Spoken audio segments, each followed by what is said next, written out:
Hey everybody, it's time for another Throne of Eldraine draft. We're going to do a best of one today as voted on by the community here. And it's going to be ranked, therefore. Before I jump in, though, we're going to thank my sponsor, Card Kingdom. You know cardkingdom.com, and you know that you can get there through my affiliate link down below in my panels. It's a link you could bookmark if you use Card Kingdom regularly. If you check them out through my affiliate link, that's really great for this channel, so please do that when you feel like going to Card Kingdom. And you should feel like going to Card Kingdom basically anytime you need something for your tabletop Magic game, because they're going to have you covered. They're going to give you competitive prices, the best buy list in the industry, in my experience. And they're going to give you fast shipping and reliability. You're going to get what you expect, which is something that is hard to quantify the value of in the world, but basically it's free time, right? Because when you don't know for sure you're going to get what you expect, you're setting yourself up for the possibility of having to do customer service time, calling the company, reaching out. I mean, I've been trying to get a hold of a Magic company for some customer service now for 2 weeks, and they're ignoring me, and it's really annoying me. It's not even a card retailer, but it's just like, it just reminds me that when you do business with people who are not reliable, you end up costing yourself time, and that's such a valuable resource. And it's one of the reasons I love Card Kingdom, is that they basically never cost me time. I get what I expect and I move on with my life. And that sounds boring, but my gosh, when you find yourself in customer service hell, you remember the value of it. So I would like to thank Card Kingdom for their support, and let's jump in. Oh yeah, I should mention though, they're also awesome because we're doing a charity tournament.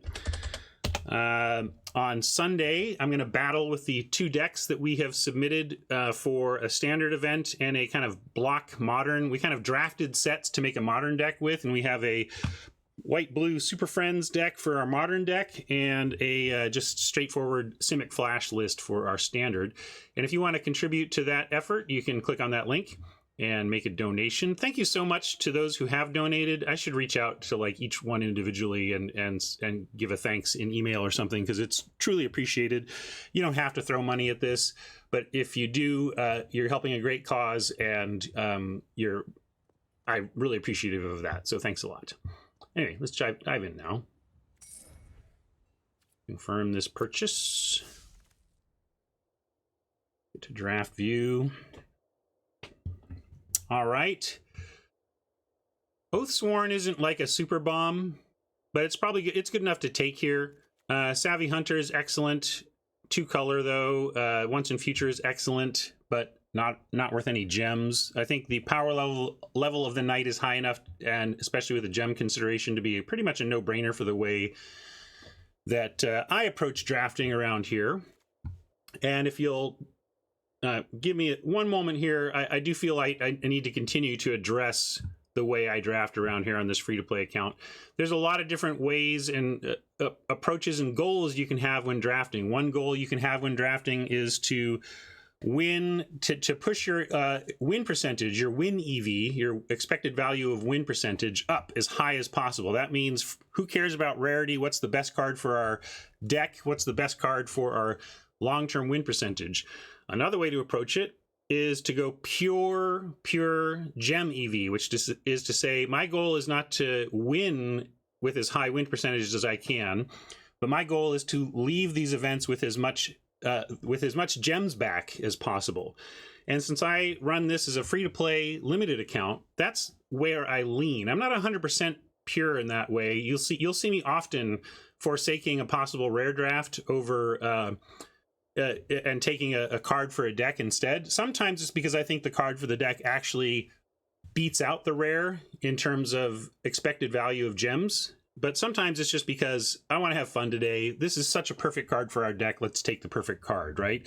So even I am not 100% in either direction. But I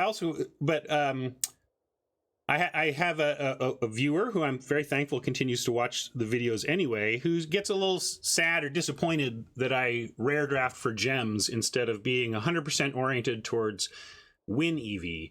And I want to answer some criticism on that front so you understand where I'm coming from on how I approach this. One thing he said is, you don't play to win.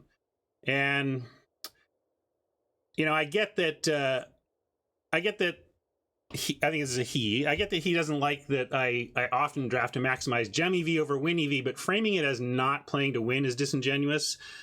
I don't even gem draft as often as I should from a pure gem EV standpoint. But when I do, I always call out whether I'm making a gem pick or a power pick. And if I make a gem pick, I also always call out what the power pick is. And he also said it doesn't help me improve my game when you draft for value. And I want to push back strongly on that idea because I think that's in this person's head. I mean, I never rare draft without saying what I would pick if I weren't rare drafting, or at least naming the top couple of considerations. And so to me, that means you get the information on how to think about the pick for both angles when drafting. I mean, that's extra information over content where they're just going to take win EV pick.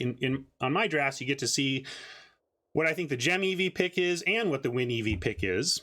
And I think that's still learnings there. Because, I mean, fundamentally, what you take away from the content like mine, content like anybody's, any draft content, is basically decision points. What's the right pick given what's in my pile and the number of picks remaining?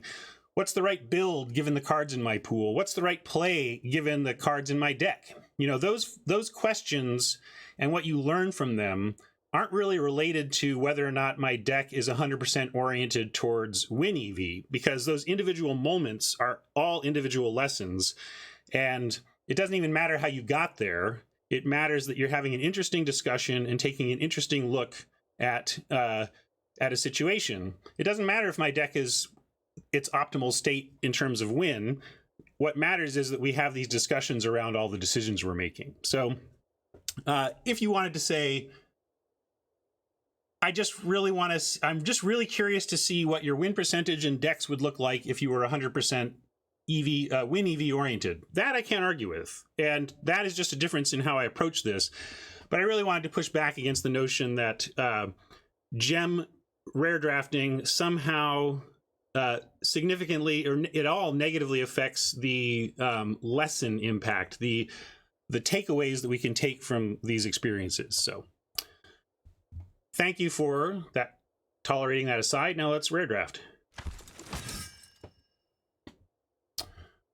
Well, rare drafting and 2 black knights, so that's nice.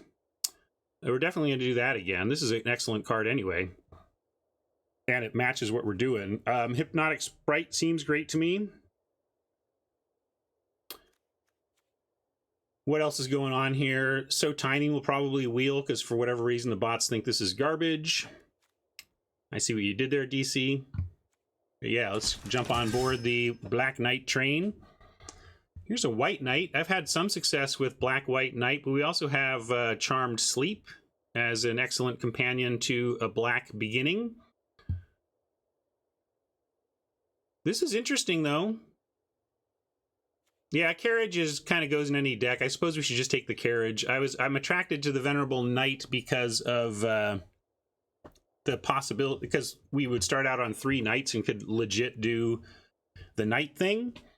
But I think you're probably right that Carriage is just a straightforward pick here because it goes in anything and lets us stay only black and see what's coming down the road. How close is Cottage? Not very. This is a card I would try to wheel, James. If I don't get these, it's okay. This is pretty powerful in a grindy, heavy black deck, but I don't think the Venerable Knight will wheel. Depends on how I'm not sure how to assess bots' assessment of white, if that makes sense. There's a lot of assessment in there, but I don't think the Knight makes it back. But we'll take the Carriage. It's colorless and keeps us nice and open. On that front, we could take a Cauldron Familiar and stay fully black. I'm not as high on this card as many are. I think if you can get it with the Oven, that's fine. But and I guess with Giant Skewer and on is pretty good. Like you either get an endless blocker or basically an unblockable endless attacker.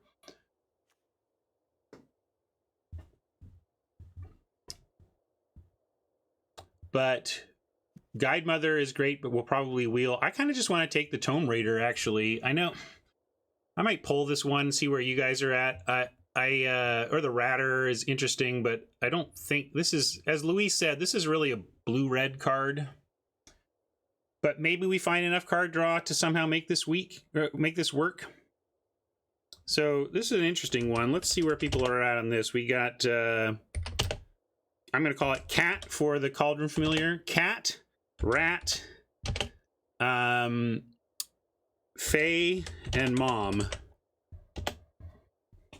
This is your cat, this is your rat, this is your mom, and this is your fae.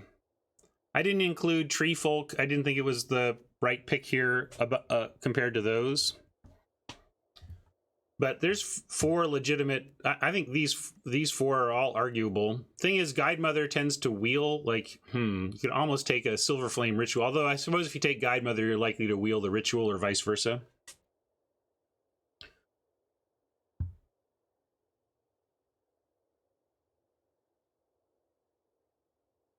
Most want the cat. The rat and mom are right up there, but basically they went cat, rat, mom. People uninterested in the raider. Well, I don't know if the bots were updated. Perhaps there is a build notes that says so, but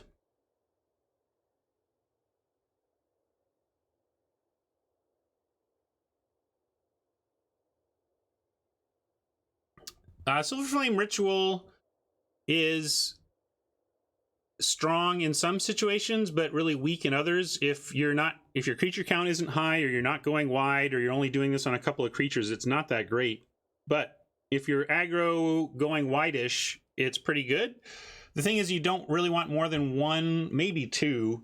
And because the need for you just don't need them. I think it's playable. You just don't need to prioritize it to end up with one. Anyway, I want to go back. It was Cat. Cat was the winner. I don't think I'm in with you guys on this, but I'll follow chat down the cat path. Maybe we'll get an oven and you'll prove me all wrong. You'll prove me wrong, but I'm not super excited about Cauldron Familiar.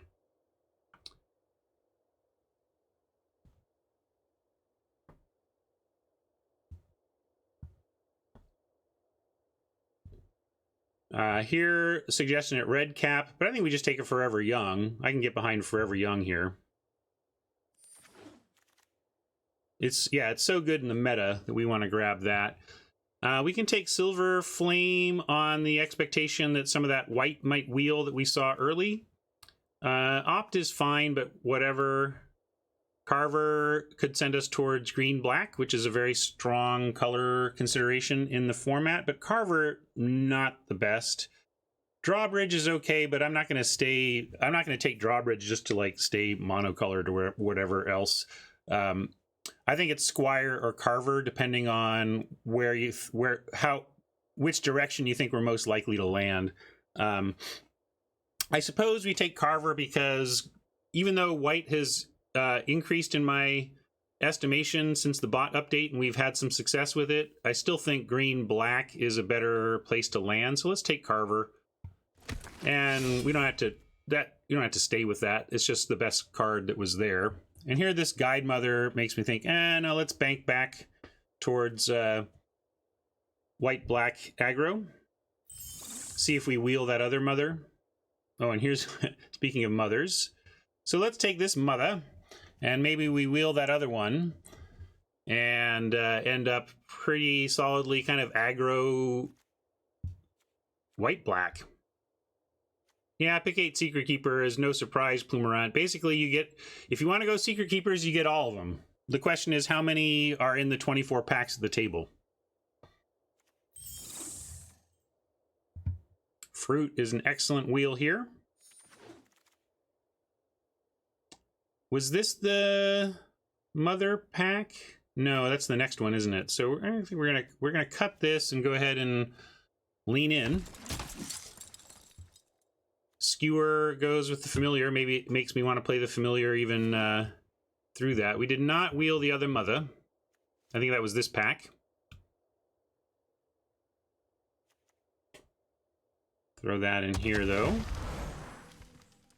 Not realistically playing this, but maybe we get some bizarrely aggro deck where the princess is looking to wield giant skewers and get lifted up by Fairy Guidemother on turn 2 and stuff. So we'll take this, and it's unlikely to, yeah, and we'll also keep these in the mix for consideration. So if we had wheeled the third Guidemother, I think we would shut the green option out, but since we did not, I think we absolutely can consider, basically white has 2 good cards and an okay and a generally unplayable, and white and green has 2 good cards, right? So it's also pretty close. Yeah, Princess Skewer, Princess Guidemother could be a thing, but we just have to be hyper aggro. But we'll take the Princess on the chance that we do end up hyper aggro. Fabled Passage. How do we like that versus cards for our deck? We have a Glass Casket that would go nicely in the white side of things here, but you like, yeah, Broom is moving up for people in general, I think, but I don't think Glass Casket with its narrow band of impact is necessarily better than just taking gems. So I'm gonna take gems. You can even leave it. They might help us splash. Something like Drown in the Lock. But we don't want to splash if we're going to be aggro white-black. But we can still be open to green. Yeah, we can take another fruit here, and that probably just seems best. This probably wheels. We could take a Cauldron and try and wheel the fruit. Griffin is also a reasonable consideration. We have like no... We have this. Again, if the green is invisible, we only have the 1/5. Ritual has been okay. Yeah, we have no removal yet. I just passed some to take gems, but I stand by it.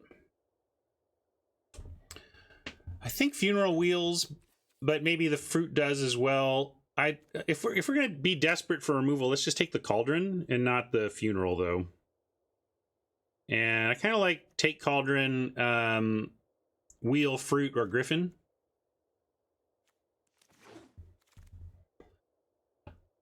Well, this card really came through for us in the On and On and On draft, which was named because we had 3 Archons in it. So we're going to slam that, barring like something crazy, and there is not something crazy, so let's do this. Archon is controversial, says Plumerant. What is controversial about it? The utter lack of black in this pack so far has me worried. I thought we cut it pretty well, but maybe we're just surrounded by bots in black. So we'll take the Youthful Knight.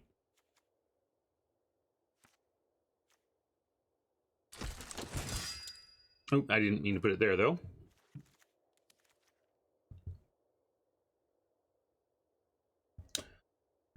Tournament Grounds starts to feel tempting, but we're not really trying to do 3 color with it, so it's not great. We could take a Memory Theft and main that, a Jousting Dummy to... well, I mean, what is Tournament Grounds really doing for us? I mean, not much. I think we can cut green, though. I think we are officially white-black. Might find a Red Knight worth splashing. Is that angle worth it over? But even then, I would rather just splash off Fabled Passage. I don't... The fact that this contributes no colored mana towards anything that's not a knight makes me not want to play it, though. That's the thing.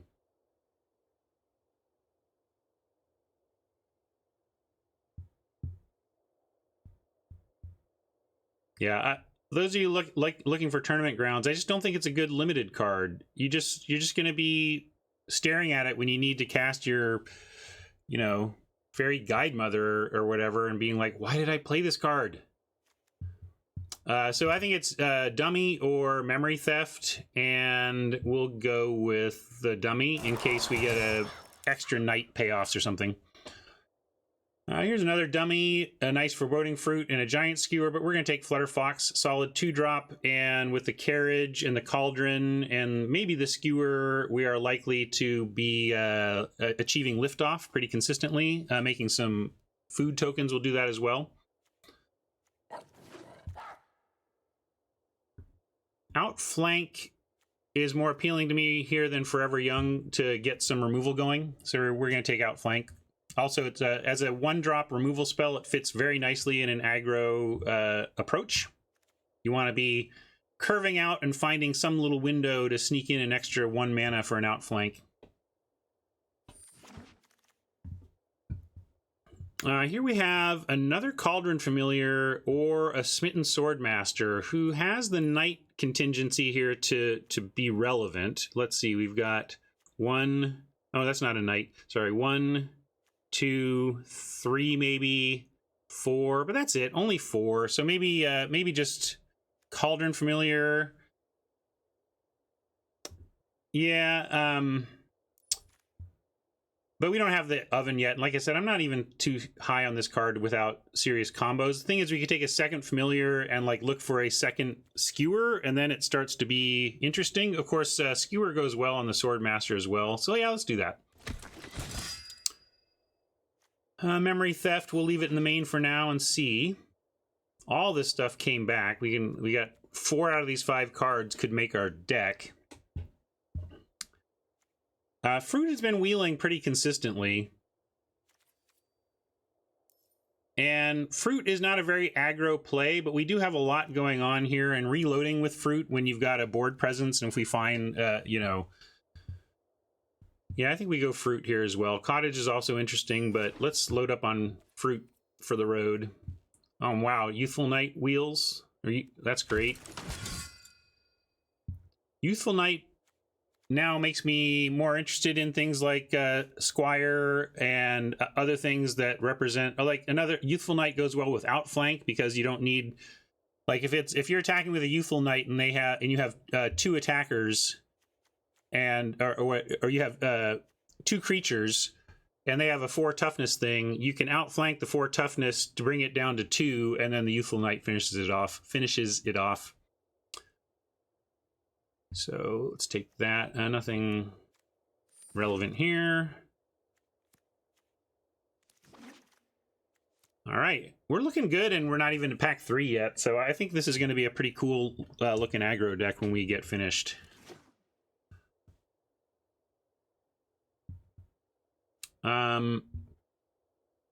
Man, we already have a carriage. I'm just going to take gems again.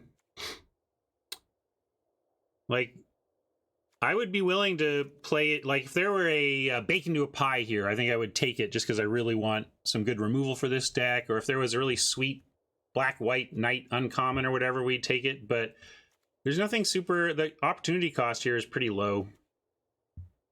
So we're going to take gems. But yeah, I would take Reaper there if I were not taking gems, because obviously we're not taking Vantress, so the non-rare drafting pick there, I think, is Reaper. So here's a more interesting one. I think we wheel the Outflank, though. So the real question is whether we want, or you know, Shepherd or Legion over more gems. I think Shepherd is good enough here. Yeah, I'm with Fiddles. I'm going to forsake gem drafting. If you wanted to go hardcore, like... Do I think this or this is actually better for gem EV? That's the interesting question. I think it's awfully close, but I think probably this is better for gem EV, but this is better for making our deck awesome right now, so I'll go for the deck awesome pick here. And then we're going to try and wheel this Outflank. The bots don't seem to respect it very much.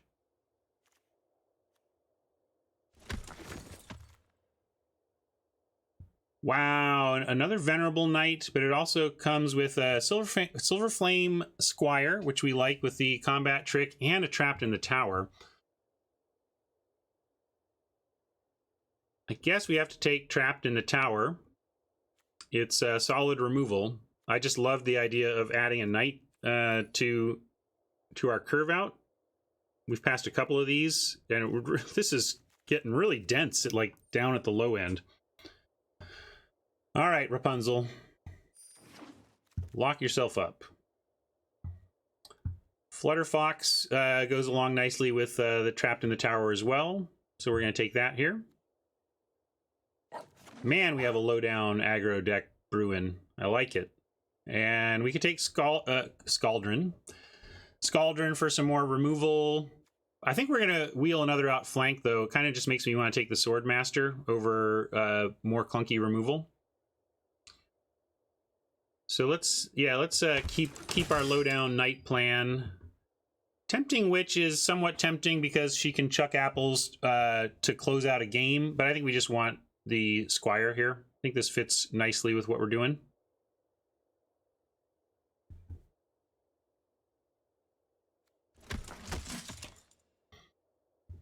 Here's another Giant Skewer. I don't think we want Fortifying Provisions in this deck. I don't know if we want another Giant Skewer. We could take a Ginger Brute. We might be that aggro. Hey, Kevin London. Thank you for the raid. We don't have that much pumps. I mean, we have Guide Mother, but that kind of makes it get through anyway.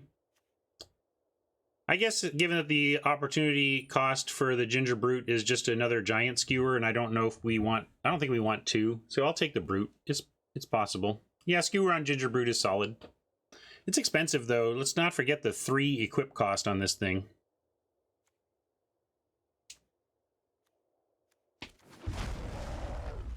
All right, here's a great spot for a Silver Flame Ritual. This is kind of what I was talking about, not needing to prioritize it. I mean, if we'd not found one the entire draft, that's okay too. But now I think this is just perfect. This is a perfect spot to take and run a single Silver Flame Ritual. You take Knight of the Keep or Bartered Cow. What's our curve look like? Like, we're pretty low on 3s and 4s, really. We could take a Knight of the Keep on the potential that we'd like cut the carriage and just top out at Silver Flame, and I think that's kind of what's happening here. Although might still even run the carriage, even if we made this like a 16 lander. Yeah, Cow's not great, is it? But we'll take, neither is the Knight, but we'll take it and see about it. I don't think we're playing it though. Great, the outflank made it back as we hoped. None of this matters. Yeah, Knight, quote, powers Swordmaster, but I don't think it does necessarily anything good. Wow. How about that?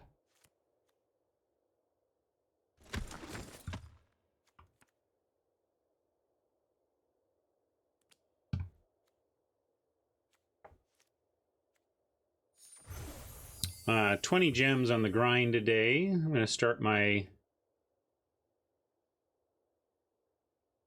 spreadsheet entry.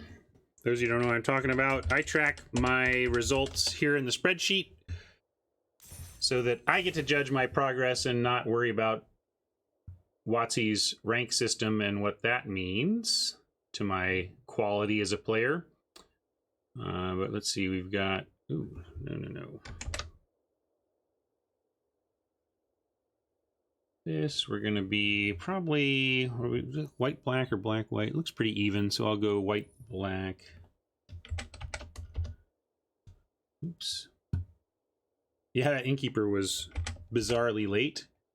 We didn't pay gold. We paid $750 in gems, and we ground 20.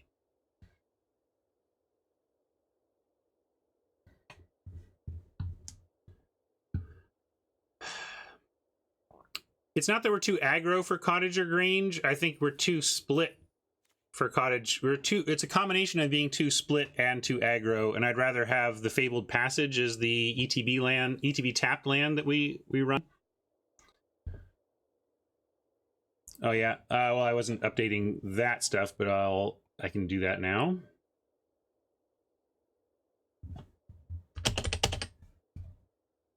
All right, where does this leave us? 7 cuts. 19 creatures, 11 non. Probably cutting the Memory Theft.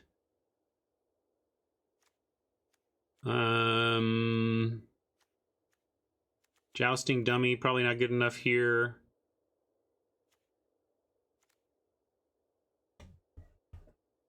Guess we cut Beloved Princess. Like, are we running any of this cute... These are the 2 cute 1-drops that we could run under the idea that they could eventually wear a Giant Skewer.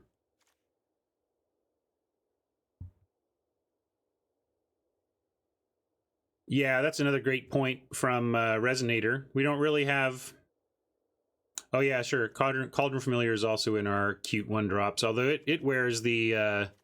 certainly wears the skewer better than any of the others. You can make an argument for Princess, but Familiar with skewers is real. I don't know. Now, I kind of wish we did have a second skewer, and then maybe we'd try this.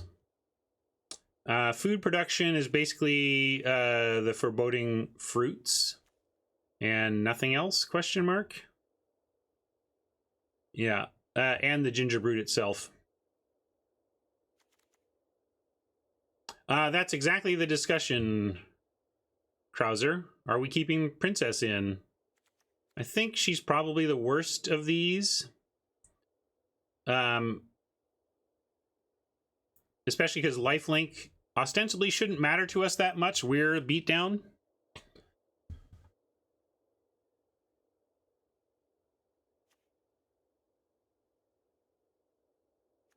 If we cut all three, there's a suggestion to cut 3 1-drops, carriage, and a land. Go down to, let's see, we would want to cut, I think, a swamp. Although we do have the double white knight, or the double black knight. We just have earlier white, but then we have this double black knight, so it's a little odd.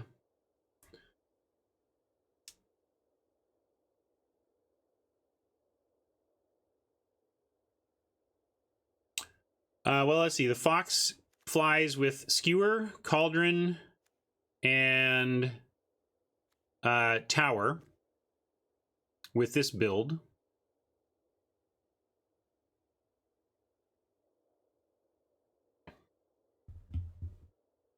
Yeah, plus food. That's a good call. Plus 2 fruits. So actually, I think the fox will fly fine with those cuts, but it doesn't mean we can't reconsider one of these. Yeah, if you want to bring back a 1-drop, I do like going 16 here. One reason I like the idea of keeping the carriage is that then the ritual can make those mice extra big. It gets 3 creatures that can be made big by the ritual.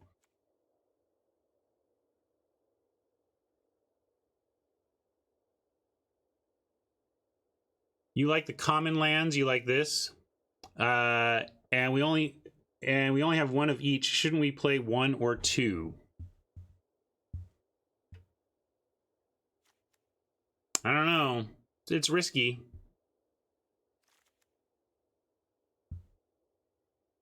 Yeah, we could cut Knight of the Keep and bring in a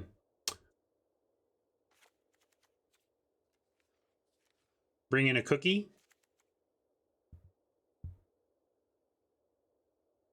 Grange is the best of the common lands. That is a hot take, Fenor. I don't necessarily agree with that.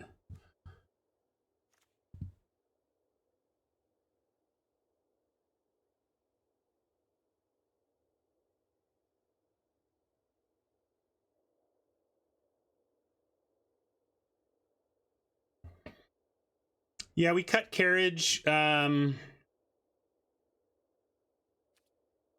because we went to 16, but we could risk 1 5-drop on 16. Let's go back to, let's do this though. Makes it a little easier.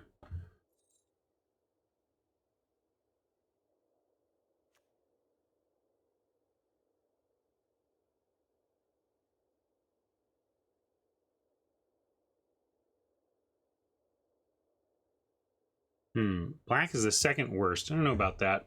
Depends on the quality of your creatures. I kind of like the comment earlier that we don't really have good enough creatures to worry about Witch's Cottage. But man, when you're getting back bombs, this is a fine card. Or adventures that double up, you know. Yeah, Cat Skewer is also cute. But I don't think we didn't get the oven. I don't think we should do the cat just because it can hook up with the skewer. Whereas Ginger Brute on its own at least can represent a way to finish, and it can get a counter from the ritual. I kind of just want to get going here. I think I'm going to run it like this, and then we'll come back and take a look. But I want to get to playing, and we can come back and adjust in a minute. Are we too aggro for the skewer? No, I think the skewer on a flyer or on a cookie or on just something can help get stuff through that couldn't get through before.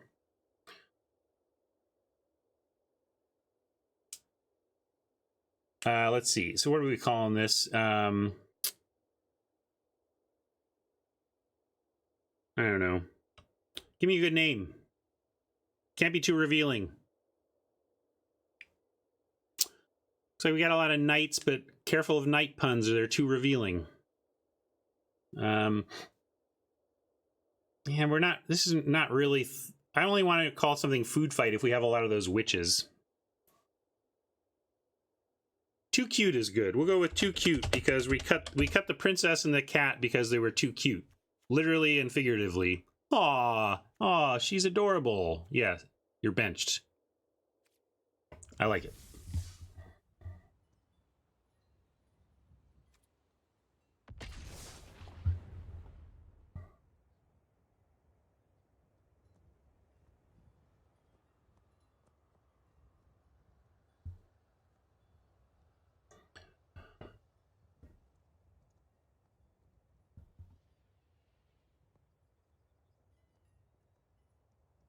Oh, I could, since it's taking a while, I'm going to try something. I'm going to do one thing. I'm going to cut this plains, and I'm going to add a different plane. So this John Avon city plane is going to be our pseudo idyllic Grange. So if we draw this particular plains, we're going to ask ourselves whether we wish that had been a Grange instead.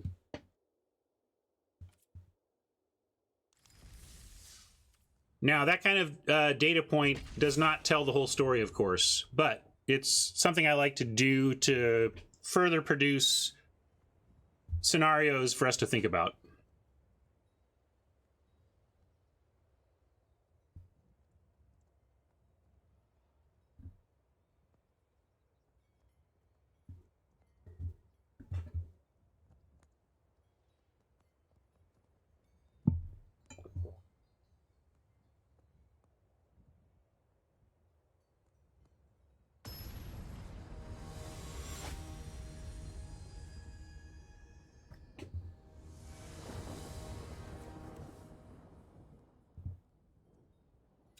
All right, looks great. Fox is ready to fly in multiple ways already.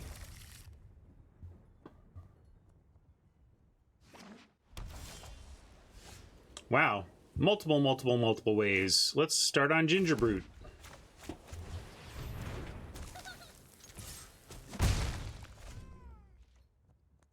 Probably going to lead on with Swordmaster next, unless exactly this. They show ability to block Swordmaster. Of course, we've also drawn a combat trick that would have it survive.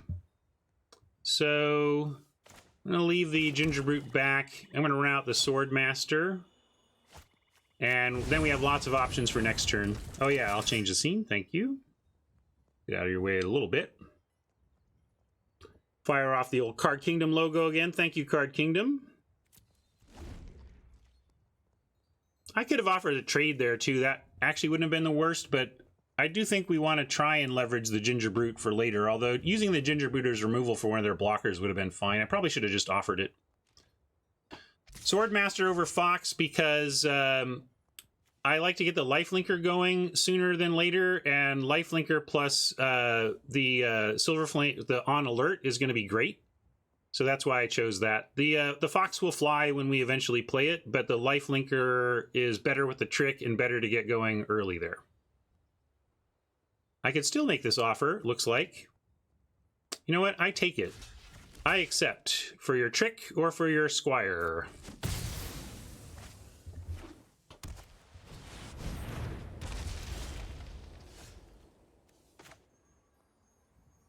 You just trap it in the tower, but I'm going to go ahead, since they're tapped out, we'll try, and we're telegraphing here. But we have other plays if they don't want to call our bluff.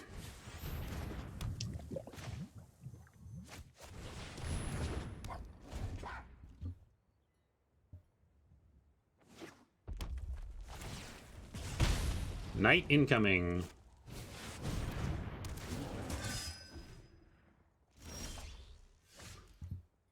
Second Fox. That's nice. I think now we just want to... Let's see. Now the trouble with the Squire play is that it does not win against the errant. It just trades. So we're going to hold and go trapped in the tower. We're just going to attack with a Fox and then trap the errant in the tower and then play the other Fox. Oh, well, let's see. That's a good point. It's got reach. Let's see if they want to block. In fact, I'm going to do it and let them block. And then we're not going to fire off the Squire.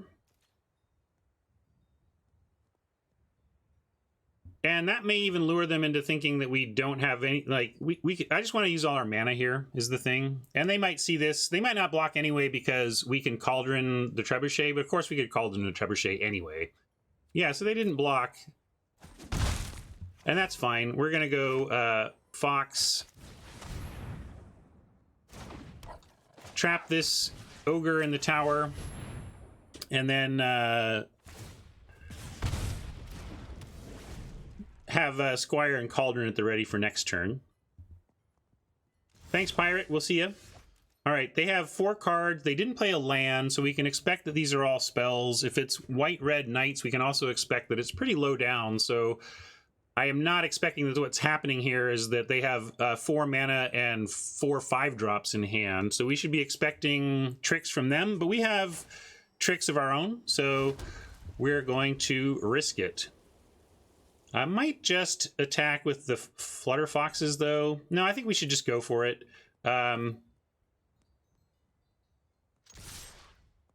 Trouble is, okay, if we attack with a Swordmaster and they block, then we have to blink first, and they respond by killing the Swordmaster. I'm going to play it a little cagier, and I'm going to not risk this, not put ourselves in a spot where we have to act first in combat tricks. By attacking with the Foxes, we don't have to act first. They can block.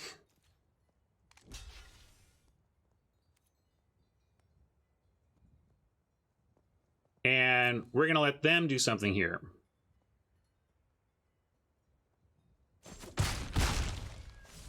And now, basically, we can trade. I didn't want to use the Squire trick. I wanted to let this all resolve. And now I'm going to go ahead and try and Cauldron the Trebuchet. I guess if I was going to do that, I should have done it before. And it still takes it out. I'm going to wait. Well, let's see. If I do it now...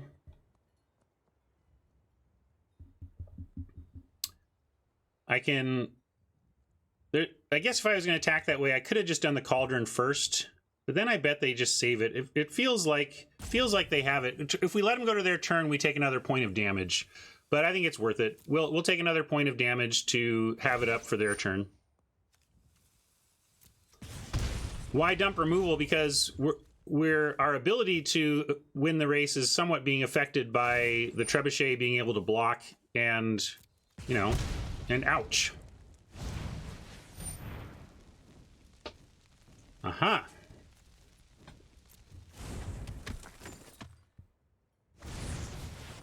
Okay, great. Now we're all freed up. I really don't think they have any the Silver Flame Squire. I don't think they're worrying about that anymore.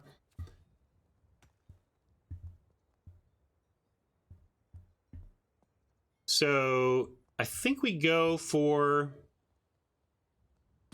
Giant Killer. No, they won't. Trapped in the Tower keeps the Foxes flying. But yeah, so now let's kill the Giant Killer with the Cauldron, because that tap ability is annoying and we're not going to be able to get it with the On Alert. But now they've been blocking the Foxes pretty consistently, and we should get them here.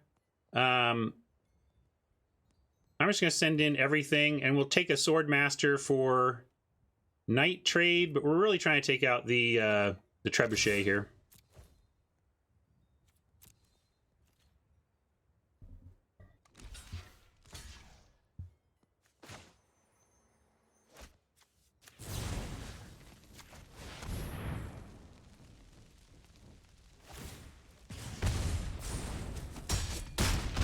They got a 3/3 coming with any land that is going to make this Squire not super exciting.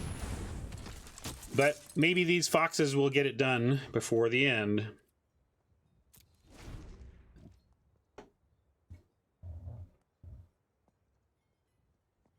I'm a little worried. I feel like we've been generally trading 1 for 1, but now Oppo has more gasoline than we do. Well, they're going to get one of our foxes here, at least. I don't know what they could do with 1 open red mana here that's super dangerous.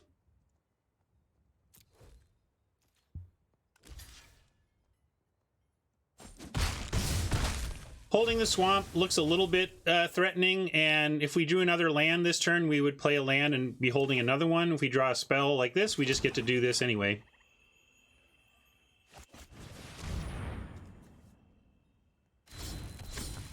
So yes, I was representing a trick, knowing that it wouldn't have any real consequence if there was nothing I could draw that would make me regret that.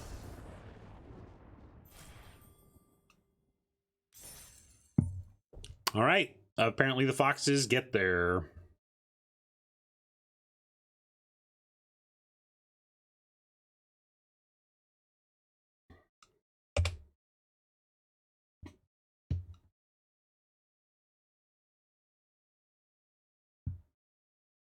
Yeah, but I consider that almost a win, Resonator. If we got them to spend their turn... now, granted, it was a swamp. That would have been a lot easier to say if it was a plains, which we already had plenty of. But there was only 1 card in our deck that needed 2 swamps anyway. Oh, we didn't spin. Let me make sure we've spun here. That's an important thing to do to maximize your value on Arena. Make sure to spin one of your 500s every day and try to spin it to a 750.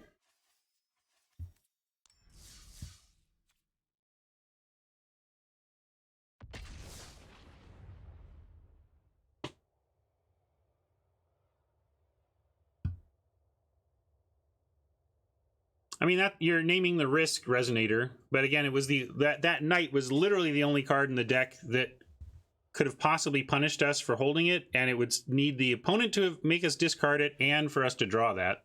I mean, it's going to happen sometimes, I guess, but I think there's value in the deception of representing stuff too.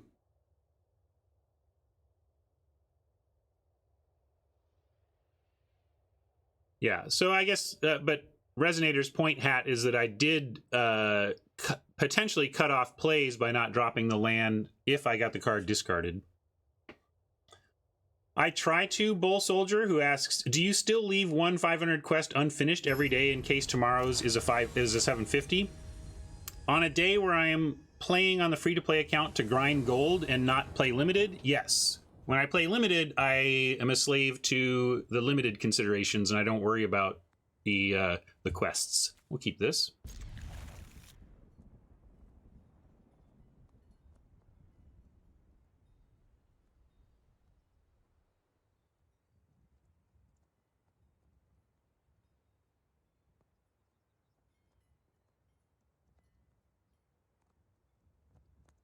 Oppo in the tank, looks like. I don't know. He-Man of Death.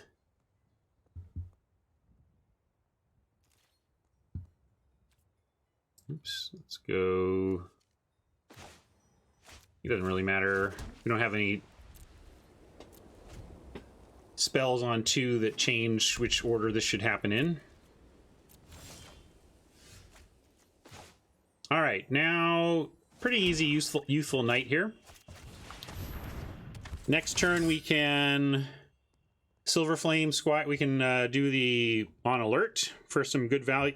Make it quite an attacker. If they don't put up a defense, Innkeeper's like never blocking. Kind of just want to kill that thing. Maybe even trap it in the tower. Although it doesn't. Never mind. Trapping the tower is bad because it's effectively an enchantment anyway, and trapped in the tower doesn't change that. So we definitely don't want to trap that in a tower. We're just gonna have to attack through.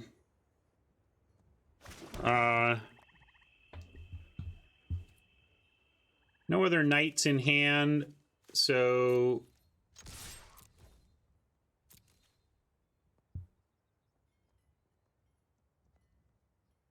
I like curry favor into casting the knight, as opposed to like leave up shepherd. Although with only one white source, there's also an argument for trying to cast a white spell every turn. So I actually, that actually changes things slightly for me. We may be choked on white and we only have one black card left. If we cast this out and we draw another swamp, for example, then we're trapped. We're leaving ourselves unable to cast 2 spells next turn. So despite last game, me wanting to lead with the Swordmaster over the Flying Fox because of eking out value from the lifelink, in this case, we're going to be aware of where our mana is most choked and try to set ourselves up to cast 1 white spell a turn so that we can not be stuck next turn.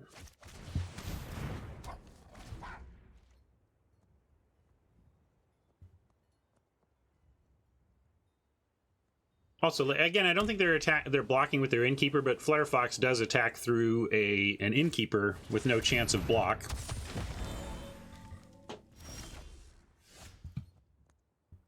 We did not find a land, but we have our combat trick, so let's send in, see if they want to put that Elder in front of anything. Yeah, I didn't think they were going to block with either of those. Here, we're not going to use our combat trick. We'll play Swordmaster and then we'll have Shepherd available. That'll have to be good enough here. I could have trapped this in the tower, but I'll trap whatever they do here in the tower. It's true, Prof. Maybe it's worth taking him off the 2 mana. I'm trying to be aggro with my approach here. But maybe that was worth taking a turn off to trap their mana in a tower.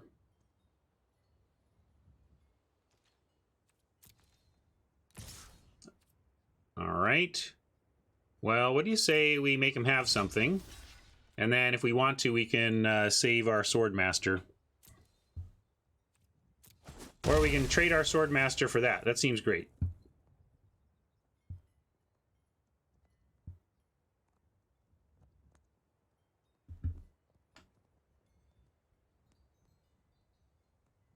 Maybe they didn't think we would do that? I don't know.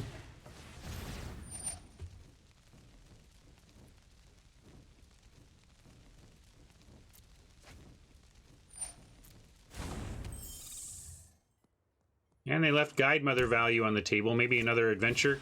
Ginger Brute. All sorts of... What was that sequencing about? What do you think they were doing there? I don't know. Like... They could have, with this mana, given that thing flying and +2. Magic is hard.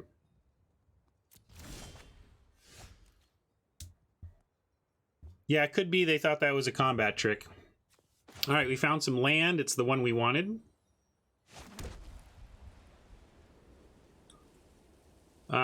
We do have Squire activations here.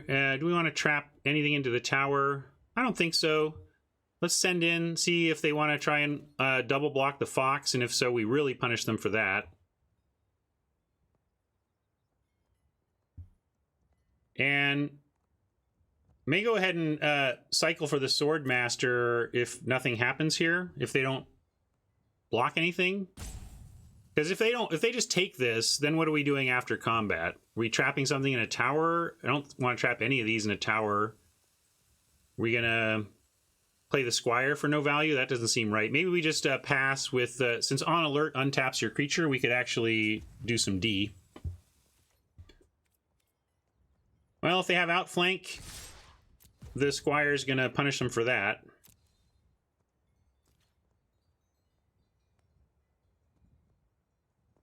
Hey, Brian.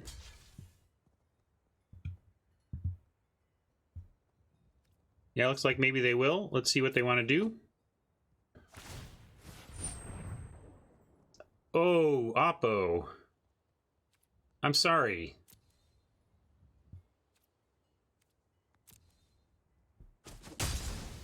really stinks to make mistakes that were clearly not your intent. That's just a digital mistake. I totally feel for Oppo. I've done that on stream many times where it's like, that just was not my strategic intent. And it's a frustrating way to punt digitally, but it is definitely part of the digital game. And yeah, I think I'm just gonna sit on the Squire untap now.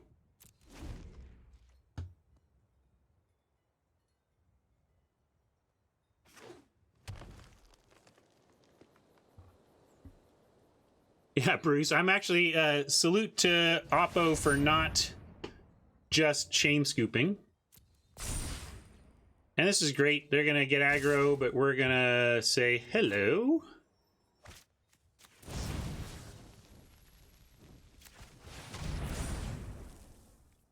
Hello.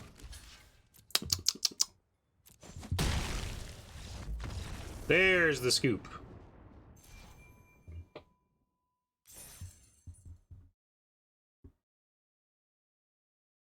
Why are you saying that, Sir Elgar? Just because they were low on creatures at that point?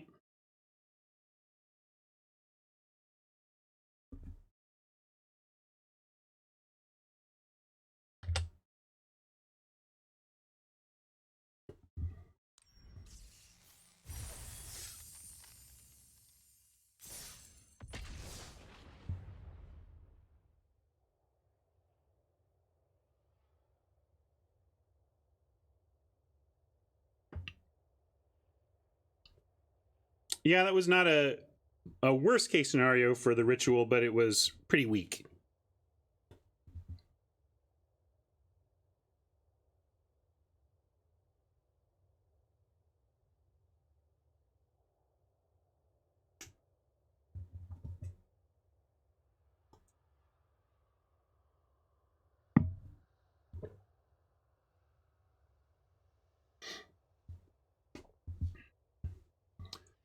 Where is everybody? There we go.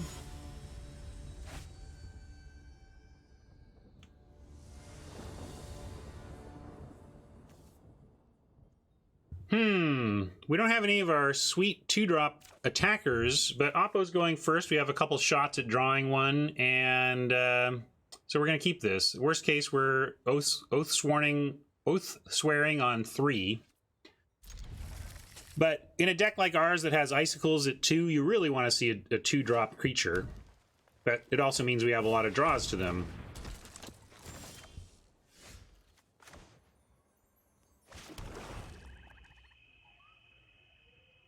Back-to-back turn 1 innkeepers.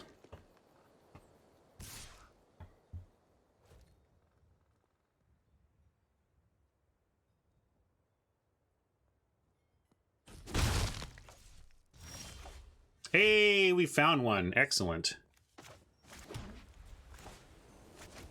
I'm not sure what our numerical odds were there, but I knew we had a lot of 2s.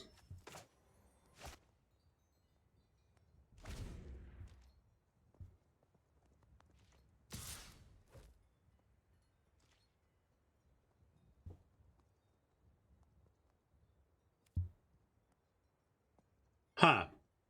Do you want to trade this for a trick? I'm going to say no.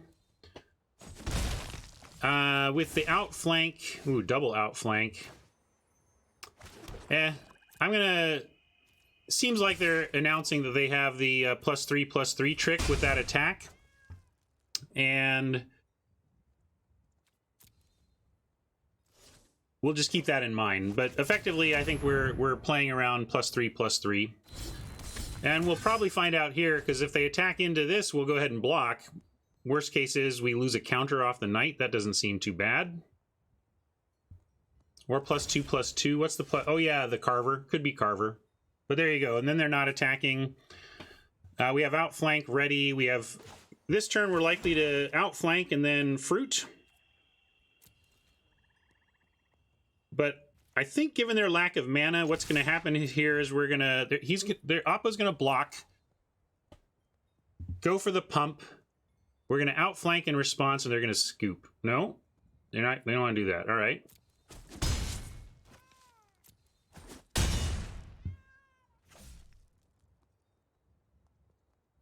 Did the cats meow whenever we make combat damage? That's kind of funny.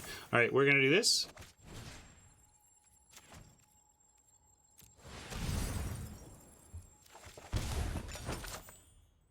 Could go brute. I'm going to... Yeah, even though they're showing what they're showing, I'm going to go ahead and play the brute. And if they want to attack with the innkeeper and spend their trick on the brute, I'm down with that. Take a turn off from the outflank.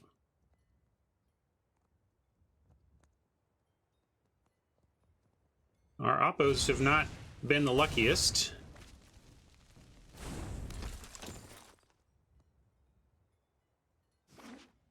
All right, they found some land, looking to make a game of it.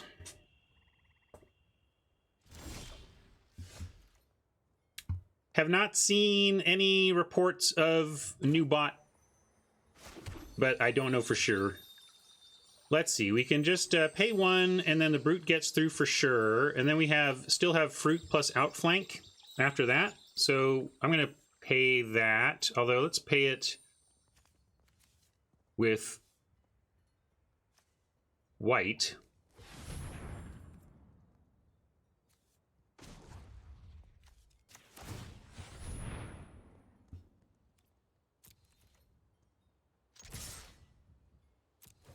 Sending everything. Now they have the obvious curious pair block,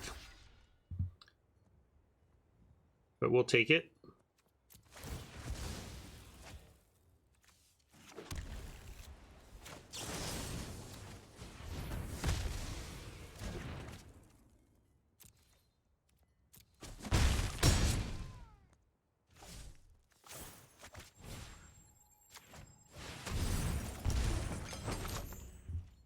Skewer is going to do some work here on a Youthful Knight, even if they come up with a pretty good blocker.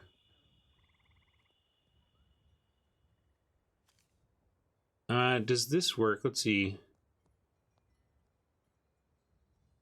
Oh yeah, so Oathsworn Knight plus Giant Skewer is an unkillable creature, right? It runs out of counters, but then becomes a 2/1 that basically can't be damaged.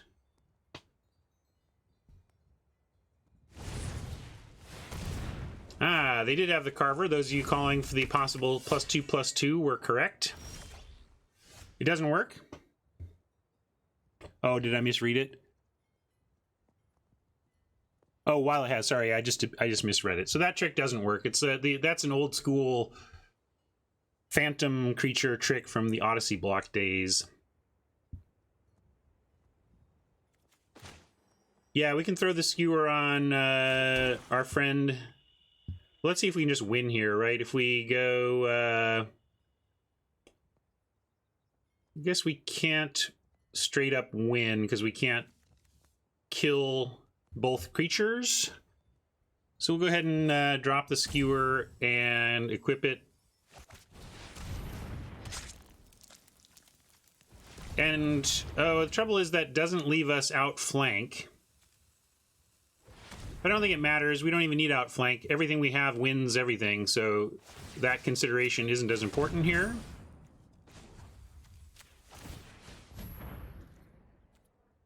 Shepherd and trapped in the tower, but what does Shepherd do? That's a permanent weak control.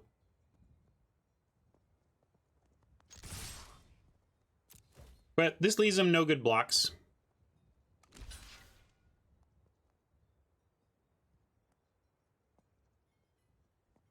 I guess they could put both creatures on the knight, and they'd get the knight, but we'd be thrilled with that. We win the game there, so that's not an option.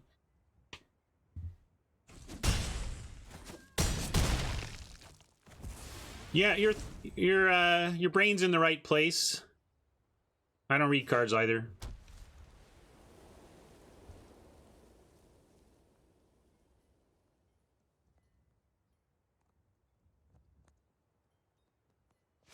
Yeah, sorry, there's multiple knights.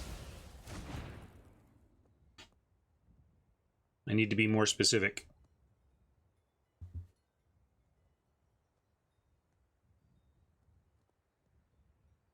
The Gentleman. I hope you have a cat or a child, or you're just going to be timed out. Hat's already on it.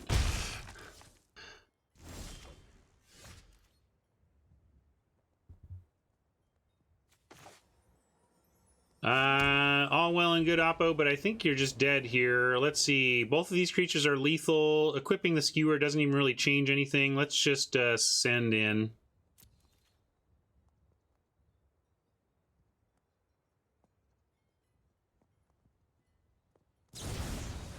Aha. There you go. I was wondering why they hadn't scooped yet, and that's why. Now, what do we have here? We have just the Brute to get back with Forever Young. Might be worth it. Might as well here.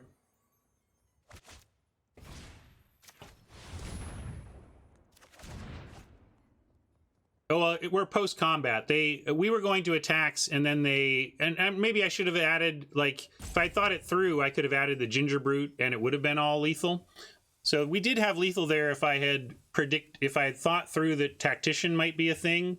We could have executed the play I just did before Declare Attackers, and then we'd have a equipped Ginger Brute ready to attack. But I didn't see that coming, so we're going to set up for next turn here.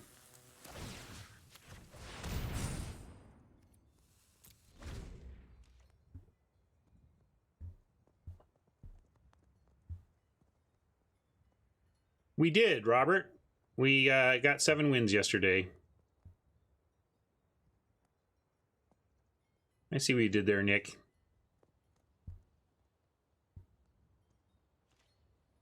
Yeah, 3-color Tactician deck, not the most impressive thing I've ever seen.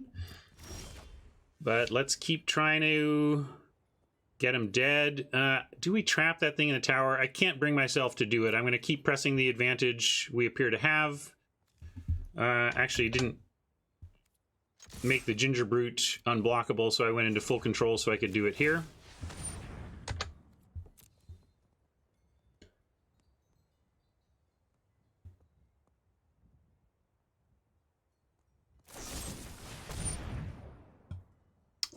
I'll go ahead and outflank or usher this to safety. And I think now they've got... they could still not be dead. If they outflank the Youthful Knight and block the Oathsworn Knight, they could still live through this turn.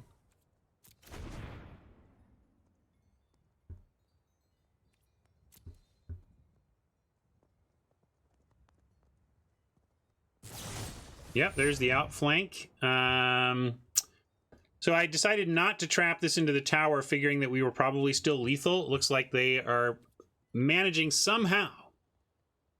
We can't outflank because it's not blocking yet.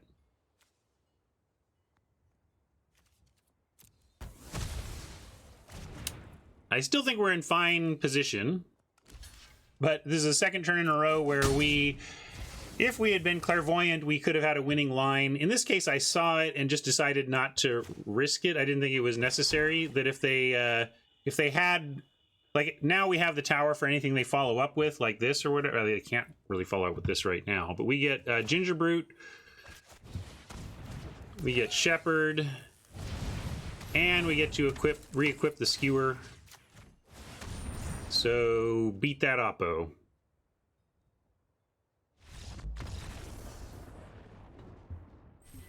They can't.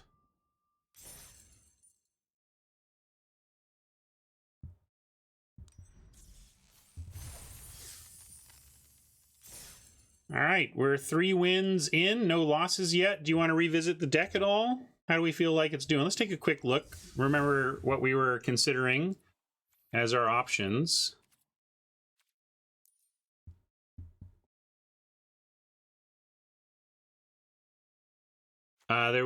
We haven't even really been presented with the alternate planes yet. Raptor says, do you track how often you get 750 versus 500s? I'm working on a little project and can use an approximation of the rate. It feels around 1 in 4 to me, but I didn't know if you or anyone had data. I don't have data. I feel like it's a little worse than that. I've said like 1 in 5 is what it feels like to me, but I'm honestly not sure. All right, well, let's keep going then. Have not played Mill yet.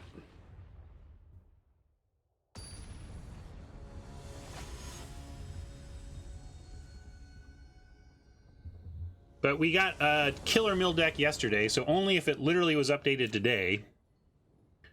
And we did see we saw late Secret Keepers in our draft, so not sure we got there yet. We're going to keep this. Haven't seen this card yet.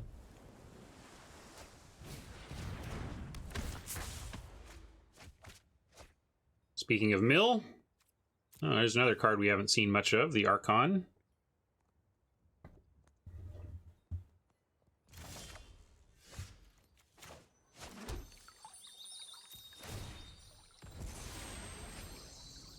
Let's get our planes right now.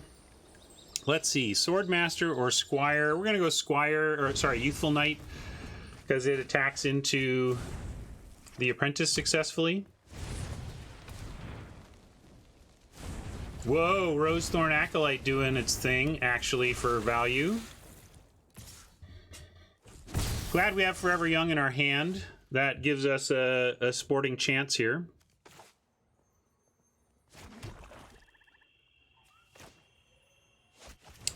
We're going to get the Youthful Knight out, and then our plan next turn is actually to flash in Black Lance and give Youthful Knight Death Touch to take out that Secret Keeper or whatever Oppo decides to block with, really.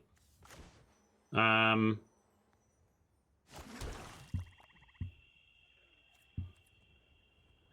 and then we can... Yeah, this will be good.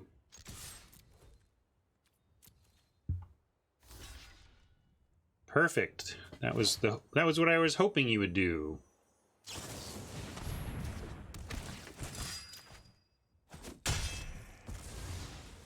And now we get to Swordmaster for value also. Not Swordmaster, but Curry Favor.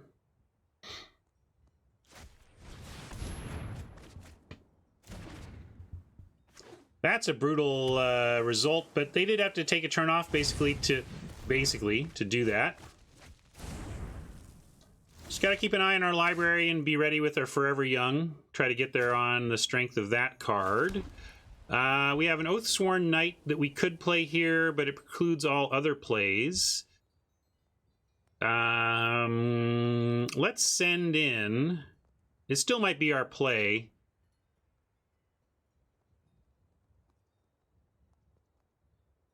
Trying to decide, like, if we send in, they're going to block our Paragon with the Apprentice, and the question is, do we want to use our turn to pump the Paragon? I don't think we do. I'm going to send in the Youthful Knight and get Oathsworn down.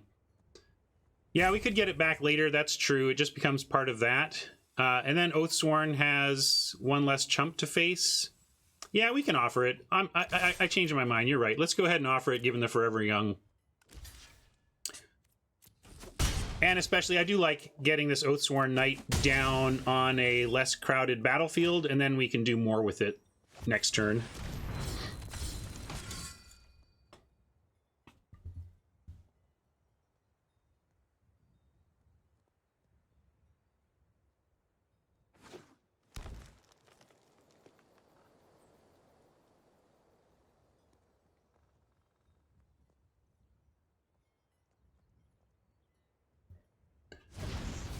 Feels nice to beat down on Mill, but it feels nicer to beat Mill. Let's celebrate when we see Exploding Karn over there on this side. I like having the mana here. We get a lot of... There's the Silver Flame Squire's Adventure we can cast, and then into Swordmaster, or if they don't block, we can Fruit into Swordmaster. Although, I don't know if we want to Fruit into Swordmaster. We wouldn't get the food out of it. But let's start with an attack. I think we're going to be casting the combat trick this turn.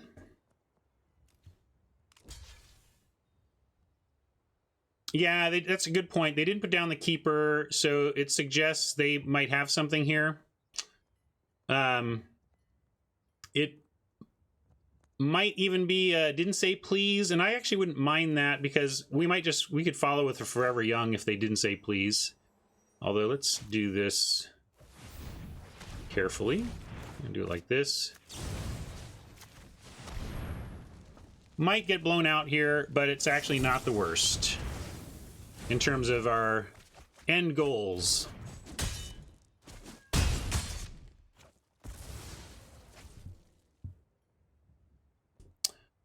And I'm not even worried about it now. We're going to play a Swordmaster and keep the Forever Young up.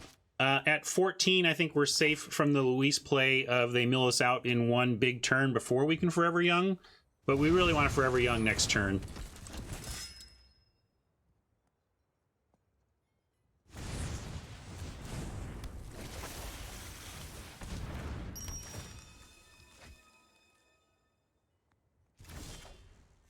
Oh, an outflank. Almost does good things for us. We could Forever Young now, get a 2-drop back, play it, and then outflank works on the Acolytes. They could be showing another Forever, just say please, though, or didn't say please. So maybe I actually start on the fruit and we see if we can catch them in countering the fruit. I'm going to start here.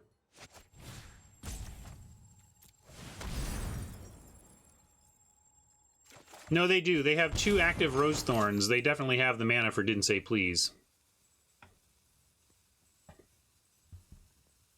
That's interesting. That kind of gives us our nice outflank potential.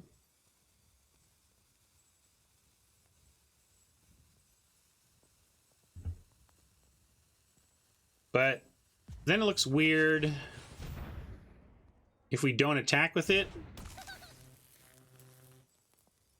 But that's okay.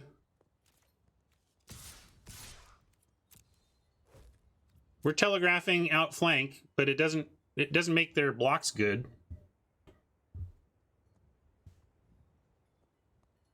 Maybe it makes 2 Acolytes on Swordmaster okay, but we're all right with that as well.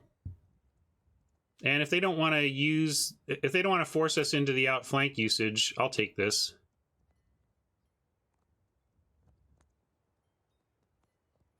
Even then, we still, like, the, ooh. Can we do anything about that? Not really. 11, we have to hope they can't. Now they're in range of being able to LSV us out. It's okay, but it's not great.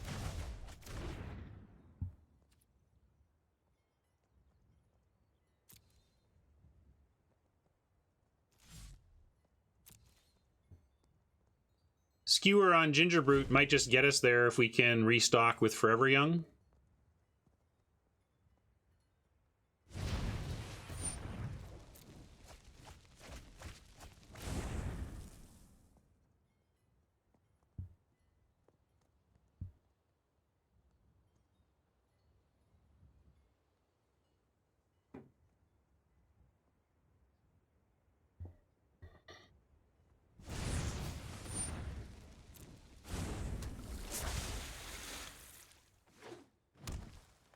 Well, they continue to leave up all the Didn't Say Pleases they could possibly please in terms of mana.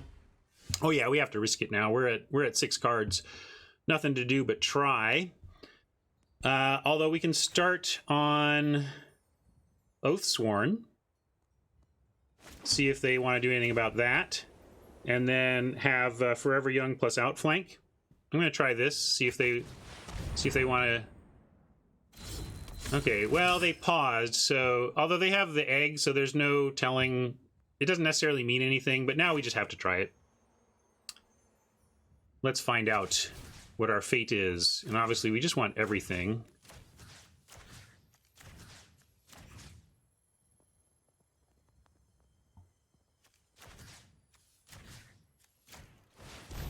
Cross our fingers. What do you know? Well, what do you... That's rough, because if we didn't tease with the other spell, we would be able to pay for that. We're not dead yet. If they're out of mill, we still have a chance here.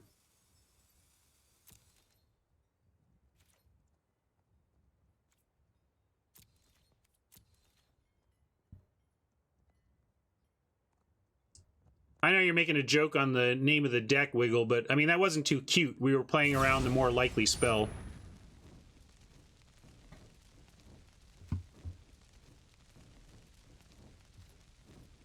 Attacking with Brute. Yeah, I guess maybe I should have.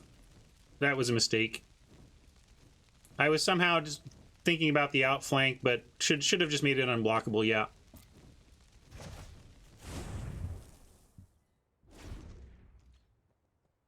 I don't think they were going to count. Like, this is a high level player who was sitting on counter magic for this.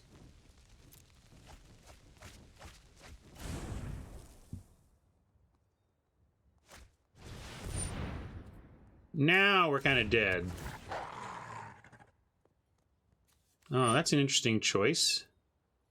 Wonder why they're going for that. Like, if they're out of mill, there are worlds in which we can pull this off. I don't think we can scoop yet. If we get... now maybe they have enough defender. But the thing is, if we could do something to get the knight through and the skewered ginger brute through next turn, like we could do it... We could potentially get the final in next turn. But we'll take a draw. See what we draw. See? Look at that. Look at that. We dead. Let's see. We have 6 mana, though. We can't do it all is the real problem. I guess we get... What if we surprise them next turn with the knight being able to get through? So this turn we go ahead and Ginger Brute and get in for 3. They go to 9. Next turn, 8, 7, 6, 5, 4, 3, 2, 1, 0. So we... Oh, they have food to eat, though. That's the real problem, huh?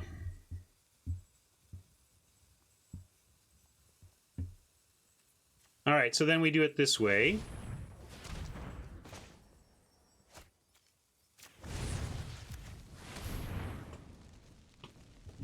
I think we're probably dead, but I'm going to play this out.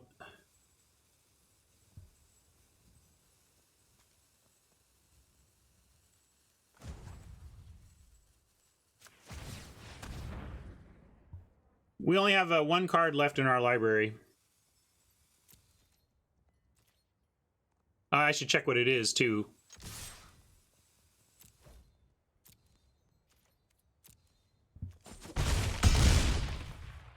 Our final card is a land, so we have to win with what we've got.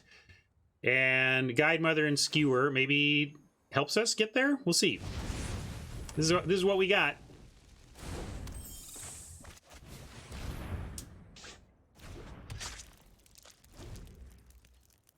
It's close.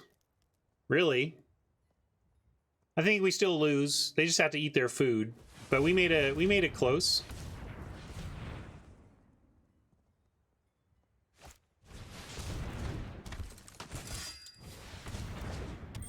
Oppo never out of gas.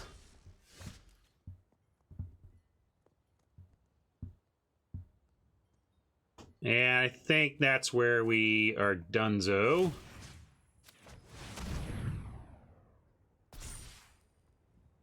Yep, we tried.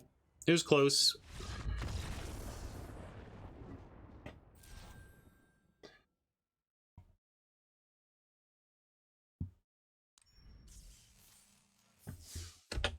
Looks like they never did have the right counterspell. I think we ultimately played around the correct counterspell, which was Didn't Say Please. But there was a lesson in that, because if we give Oppo credit for being a good player, which their rank suggests they are, then we could have said, look, they're not going to fall for it. They're not going to play this knight. They're not going to counter this knight that doesn't matter when we're a black deck. They're going to fear Forever Young. So I'm not sure if we did play around it correctly, though, RK. If we assume that they are not going to fall for it, then by leading with the if we assume we cannot beat Say Please, then we should play around the other counterspell, I guess is what I'm saying. The question is, can we assume that we are not going to be able to get Oppo to play Didn't Say Please out? In general, that's what I was saying, Brian. But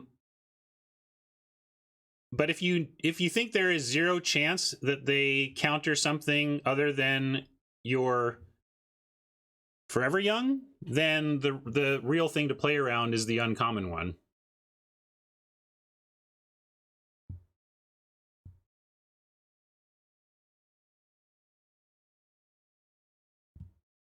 So my normal heuristic is to try and bait, but in that spot against a good opponent, you could make the argument that baiting is not going to work, so we should play this out in case the counterspell they have is the other one. I don't want to be results oriented though. That's why I'm saying, you know, how certain could we be that that opponent would not fall for the bait?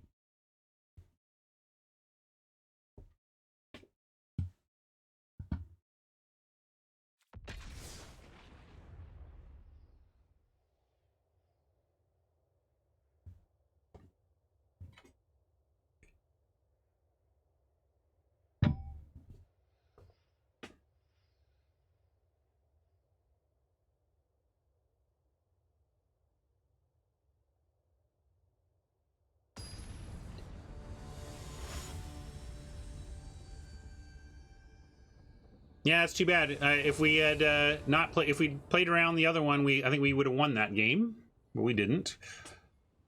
Paragon for just a 3/1 flash is okay. Not great, but we'll keep.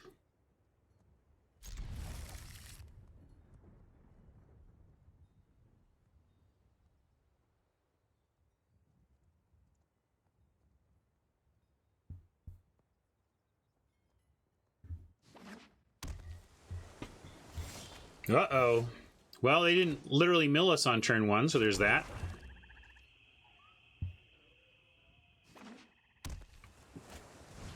Oh, because they're waiting. They didn't mill us on turn 1 because they wanted to mill us double. We're dumb. We're dead. We're already dead.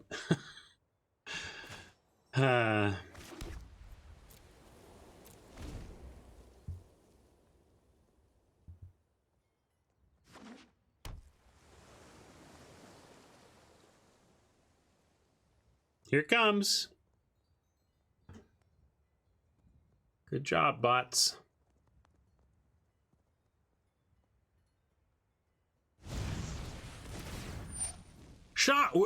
Shocking! I don't believe this.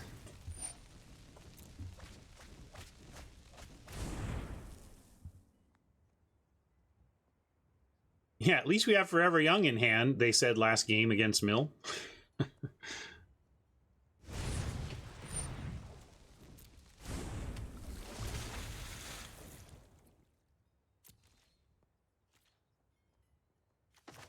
We're going to go ahead and play the Paragon and outflank the Keeper.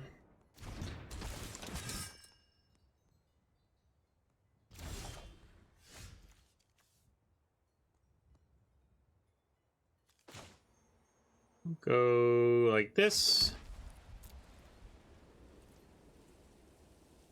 Oh, the bot update was to at least get standard band lists updated. That was the primary reason for the update.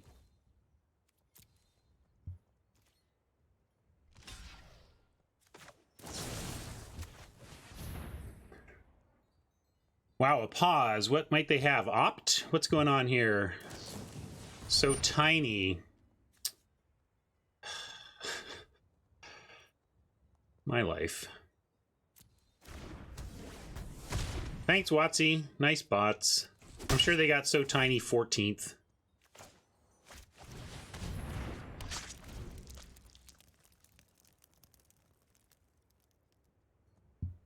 Yeah, fair enough. I should have waited. That's a minor little edge case, but it would have worked there.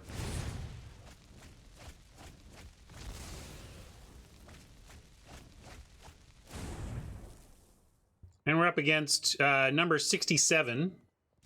Probably just forcing Mill every damn time. They didn't play this out, which means also they have run away together. We don't have anything to play anyway. It's like, maybe I should just...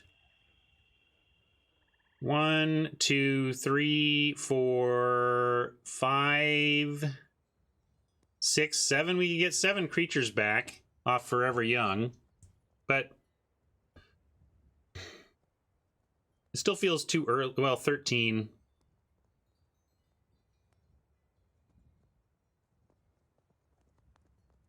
there's not a pause. If you wanted to do the trick of outflanking at end of combat, you need to set the pause, or it's going to pass through. There is an end of combat step, but it does not pause there naturally. Yeah, they're probably milling 8 next turn. I'm going to wait and try to get a little more value. But also, if they want to bounce a Secret Keeper, they have to bounce our creature. Trouble is that's no great solace for us because we have no creatures to attack with.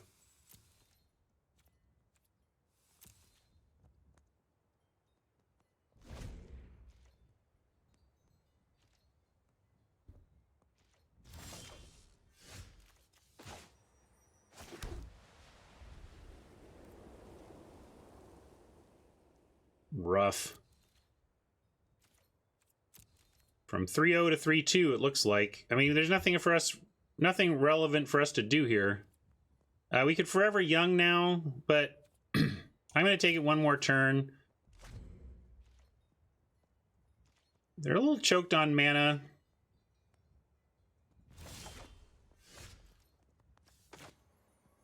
Here we go. Let's cast the Archon, and if this catches a counterspell, then we can Forever Young.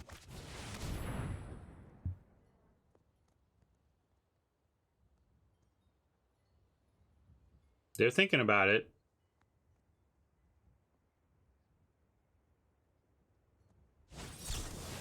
All right, we got him. Do you ever think Wizards would ever consider a limited ban? No, I don't think so. Although they're going to get... because we're going to, like, Forever Young for all of our creatures, and then we're going to get 8 of them milled next turn anyway. But let's try. That's why one of the reasons Mill is so good, it's resilient even against plays like this, if you've got the good stuff. And how do we want to win? We can go...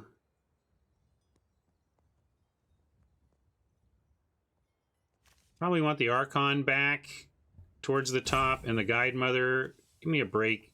This is such a clunky interface on which to put a rope on me. Really don't like that. I think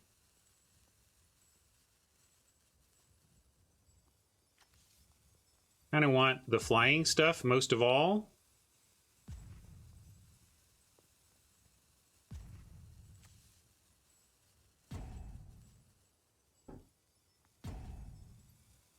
I mean, I'm not going to play around additional mill. If they have additional mill, I think we're in trouble. I mean, we could put a flyer at the... I guess we could drop a fox, but I'm going to play as though they don't have any more mill and we have a chance. I think, like, Buckeye, you may be right, but that's why we can't beat that. If they can mill again for 8, we're kind of done. So I'm going to just hope that they can't. It's very unlikely. What I expect here is a run away together. They give us back the Black Lance, say whatever. Here's mill 8. You're not gonna get there. I did not. There's no way I stacked that stuff perfectly, but also there wasn't really a good way I saw to go about it. Maybe a Fairy Guide Mother here was wrong because we don't have anything. Like, I should have been looking like I said, there's no way I stacked it right. If I could redo it now, I'd put Archon into Fox, and then we could go Archon and Fox on this turn, and then Guide Mother next turn. But we'll go with the Guide Mother, and I feel like if we trap them in the tower, they're just going to send it back. But I guess that's the thing we need to not block to have a chance here. So I'm going to go ahead and trap the flyer in the tower to use our mana. Maybe that's wrong. Oh yeah, what am I thinking? Thank you. I couldn't even target it. If I had thrown it out there, it would have forced me to do it here. Never mind. I was thinking of it as pacifism. Sorry. So we're just gonna pass. And that's why this is kind of like I didn't get the order correct at all. We should be using this mana this turn. It's pretty bad that we're not. Even worse than not reading Trapped in the Tower is not spending the mana effectively this turn.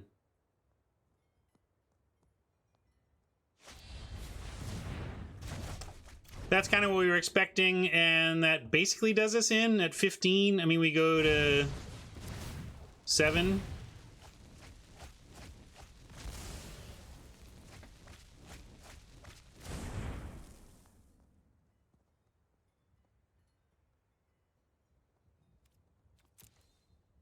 Everything we undid, they redid.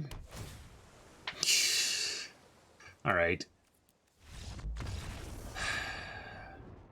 Nice format, wizards. And nice pairing algorithm, too.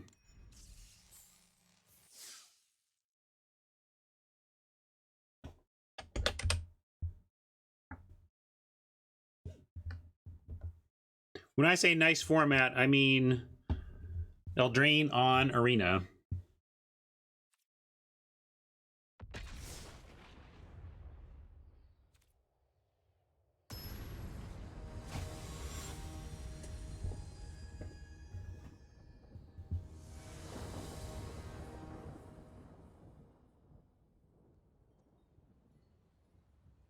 Another one light on exactly the kind of action we want.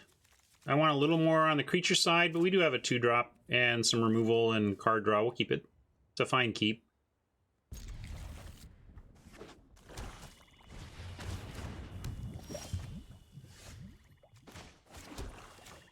Back at you.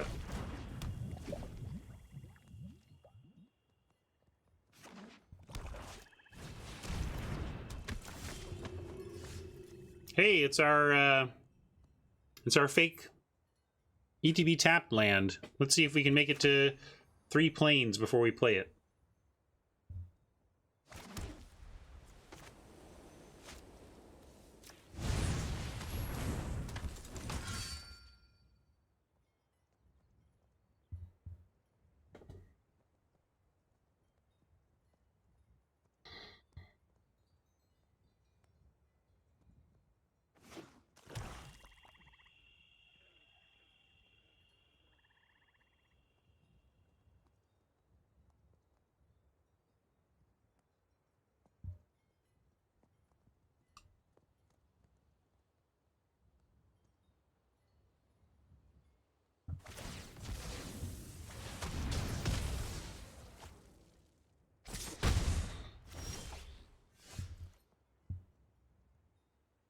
All right, they went for that. That's all right. What do we want to do here? Paragon or Cauldron their own noble, or draw some cards. We can even justify drawing some cards here, but kind of like getting the Black Lance on board. I want to draw cards when we're out of board building, because we're trying to be aggro.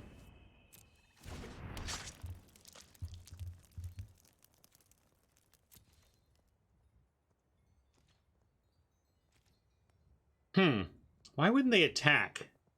I mean, even if they were stream sniping, I would attack.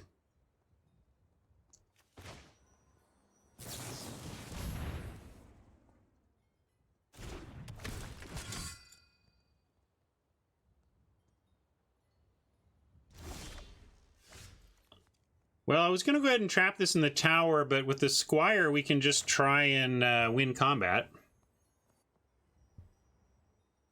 Yep, here we go. This would have been ETB tapped. Not that it looks like it matters here. We're probably going to Squire or Fruit anyway.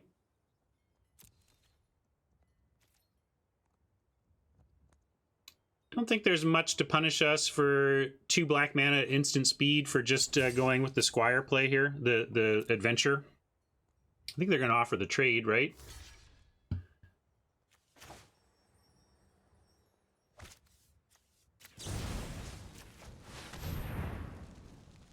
Oh, I guess, yeah, they can sack.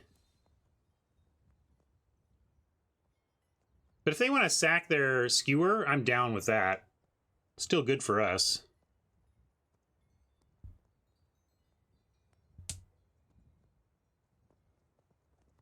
Yeah, 2 for 1.5 if they want to give it all up. Hey, that's great. I do like it.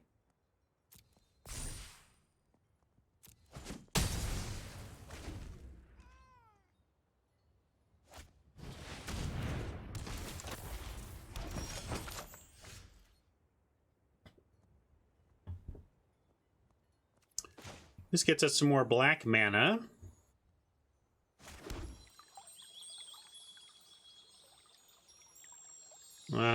But we are going to start with some fruit, aka cards.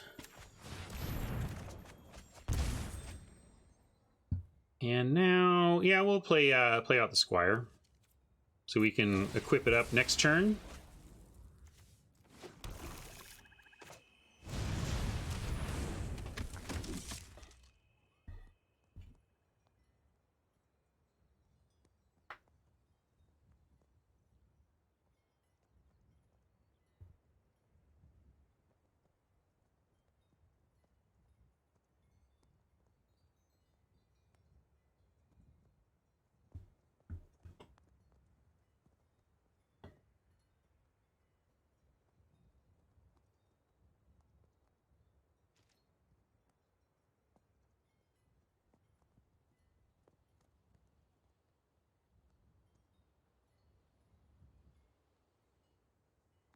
What are they thinking about? If they leave everything up, I would worry about bake into a pie, which makes me less inclined to, like, skewer our way out of it. If they tap out and leave us with good skewer Squire attacks, that's good. That's fine.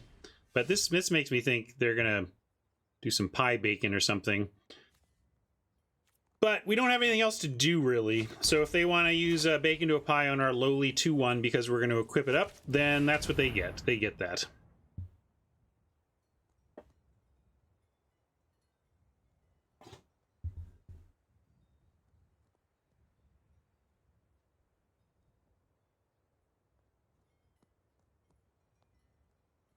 Really feels like they've got bake into a pie. What are they? It's kind of weird pausing from Oppo here. Not sure exactly what they're super thinking about, but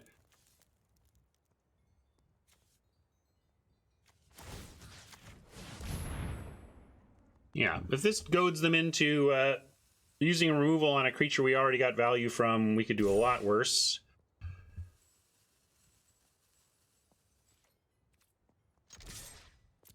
Could be.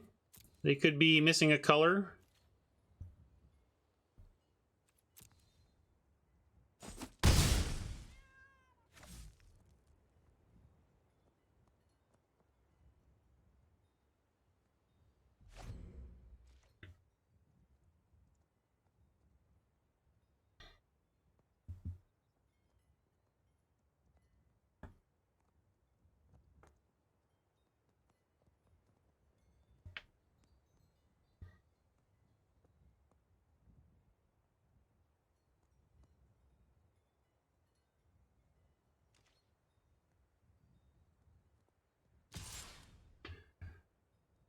Brian, the problem, a lot of people can't get into Modern, and you have a whole new crop of players. You're talking about the why Pioneer at all, right? And it's because the earliest Modern set is how many years ago now? Over 15 or something like that? Modern is oppressive for a lot of players to enter into, and a lot of those players have been playing for several years now, multiple, maybe 5 years now even, and they have a lot of rotated cards, and it's a way to get those players excited about the ability to use their older cards without having to buy into Modern. I think it was pretty inevitable that we were going to see something. Also, they want to, you know, Modern has its problems. Maybe, I don't think Modern gets phased out per se, but I think they like the idea of an eternal format that doesn't involve fetches. That's a pretty reasonable play goal. So now it looks like they're out of... They haven't played a land. Maybe they are just completely hosed. We're getting a little bit flooded to their screw, but we'll see if flood beats screw, as they say. Because we just got to get in there. All right, they're kind of just eating food now. That's a pretty good sign for us.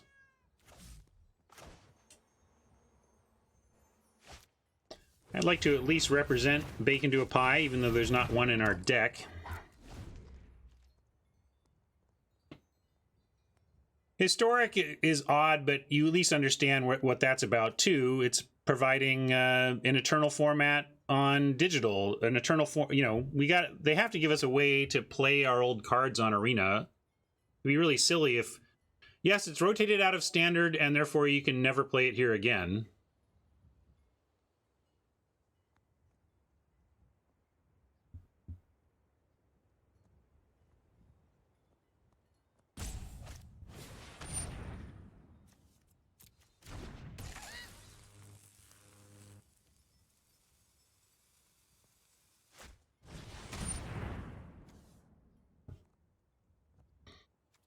Nothing to do about that.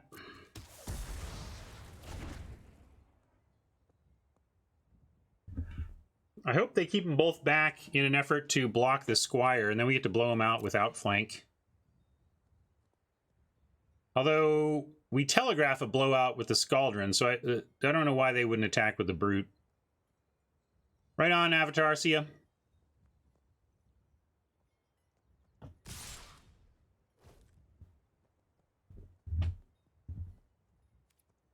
Yeah, they're going for the race, and I accept your terms. We could take out the Ginger Brute, actually, while Outflank does so.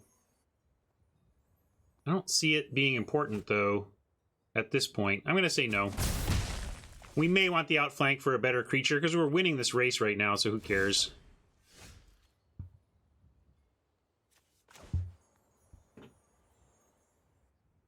Yeah, they could eat it later. Gosh, we are flooding out. Maybe I should because of the flood out, but I just worry about them unclogging their hand and us having something else we want to get. Although, what do we get with Outflank at this point besides a 1 toughness? So if they attack again, I think I'll do it.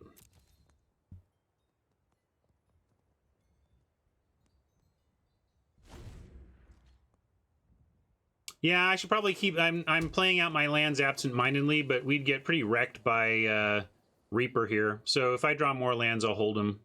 There's their second color that was being presumed. And now if they play something huge in green, we'll trap it in a tower.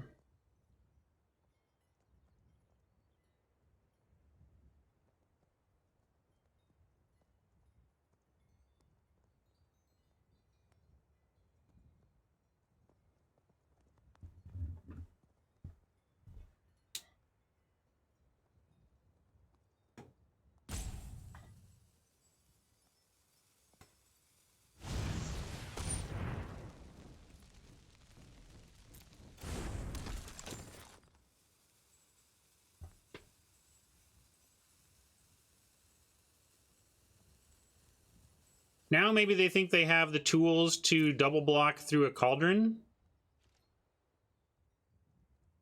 But we're just going to hold it all. Yeah, let's go ahead and Cauldron now. We'll Cauldron the Witch. And then we get to outflank the Ginger Brute and eat the Curious Pair. So let's start with killing the Witch.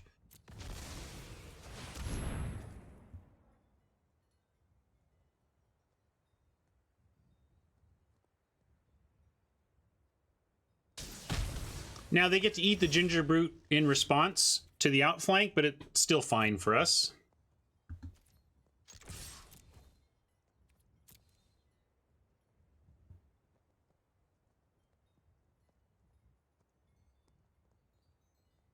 We didn't vote on par this time, Mensch. I'm just going to take that. Okay.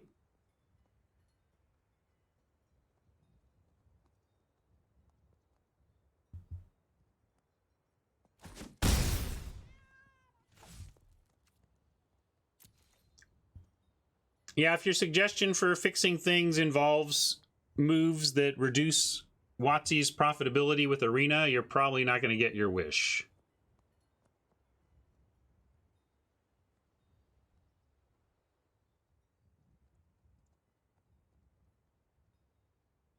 Yeah, no problem, Mensch. Just forgot today.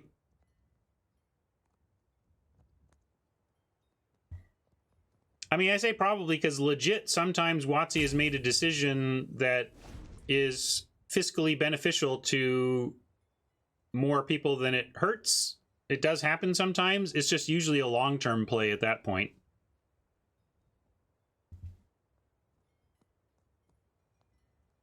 Yeah, this game has been weird. We've been trying to leverage their lack of a second color and their stumble on mana. And to be fair, we've been getting a freaking vanilla 2-1 through with marginal equipment, and it's been okay, but I just feel like we're on the verge of being completely stymied. But trapped in the tower helps. It's going to be hard for them to make a play here that doesn't let us get in for a little bit more. So yeah, we're going to trap the hunter in the tower. And if they attack with the brute, we get to outflank that, trap the hunter in the tower, and then kind of force them. Okay, maybe that's... We haven't had much die, though. We do have now we got 3 things that are in the yard for that. Anything matter, like, because we do have outflank, so there can be a reason to get a second creature, but a second creature doesn't actually let us outflank either of these, and we can still outflank the brute. So we're going to save the Forever Young here and start by trapping Savvy Hunter in a tower.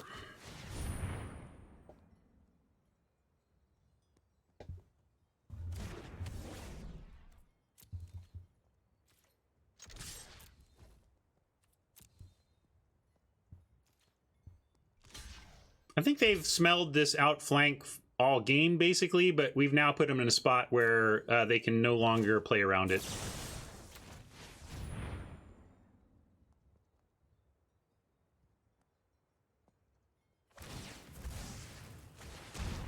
No, we wanted to do that so that our Squire stays alive. We get food, they do that. I don't want to trade... Yeah, we get the Squire back, but let's just do it this way, you know? All right, what are we going to get and cast this turn?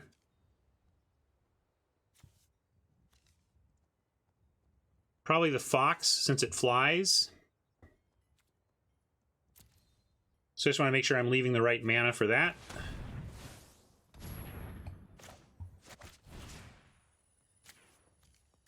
And we'll go ahead and take all of them. Just keep swinging, just keep swinging. And I think we go like this.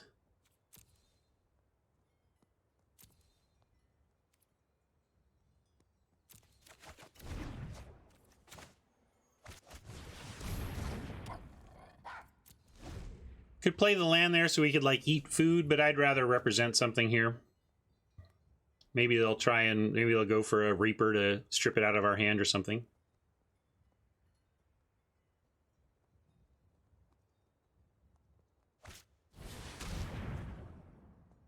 Big Forever Young from them, but I'm not sure. Let's see what they are going to get. They can get the Witch. I think this is still good for us. Nothing they can put on top here actually stops the Fox wearing the Skewer. So they're going to spend their next end turns drawing this stuff, and they get a lot of food out of it, but we're going to be beaten down pretty hard. Squire is not a knight, yes.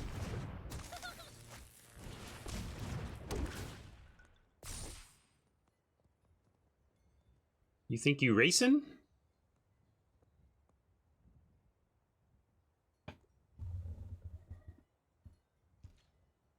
We're going to move the Skewer and offer the Squire.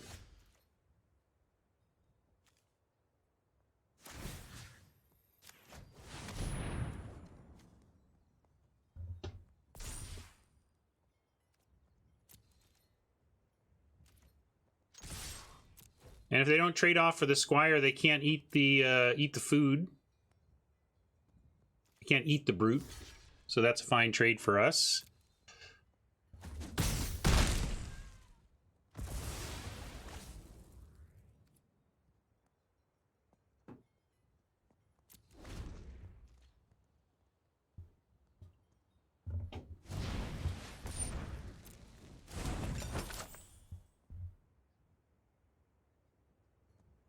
That's okay, too, if they don't drop another blocker.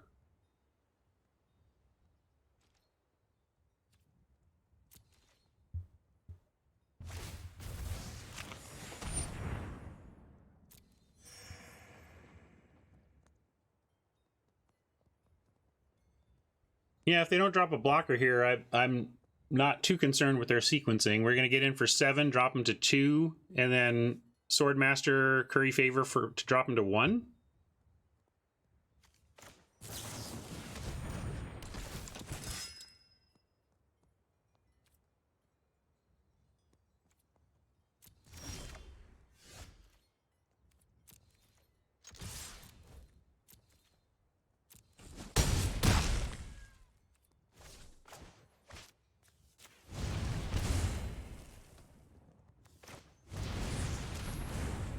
That's a lot of attackers. They're going to drop a Witch and make some more food, putting them at a virtual 4. That doesn't feel like enough. Why not cast Lance on your turn so it gets lifelink for the attack? It doesn't have haste.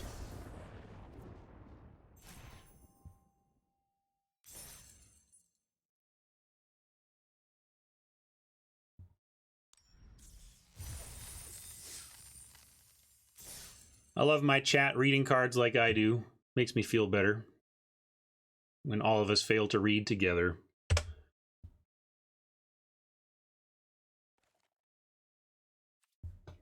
All right, let's go ahead and I'll try the Grange here. Let's try this. There has been a flash haste creature though, right? There was some red-green. Wasn't Samut flash haste?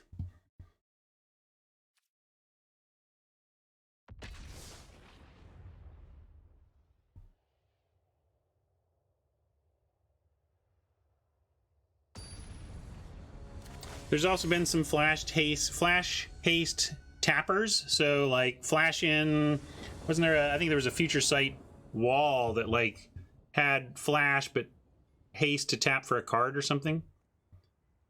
Yeah, there's some flash hasties that have special abilities. We need some more land, but this looks good.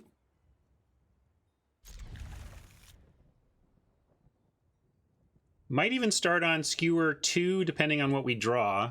We're going to go, obviously, Cauldron 1. Oh, we could go Guide Mother on 1. Are we supposed to go Guide Mother on 1?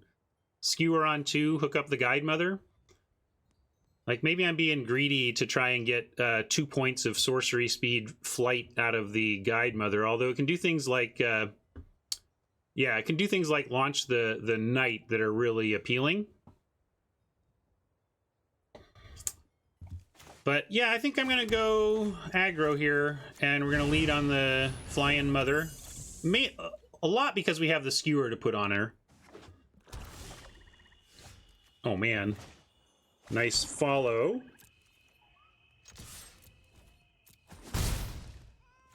How about a swamp off the top?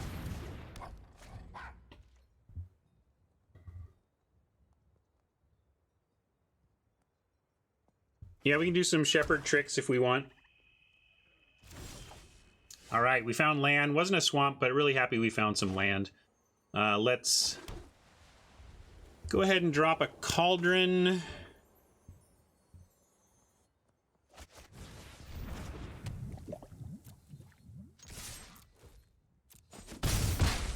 And then we'll get that Skewer out. And then our worst case next turn, no matter what we draw, is that we can Skewer something. Or if they drop a defender we want to kill, we can Cauldron it up.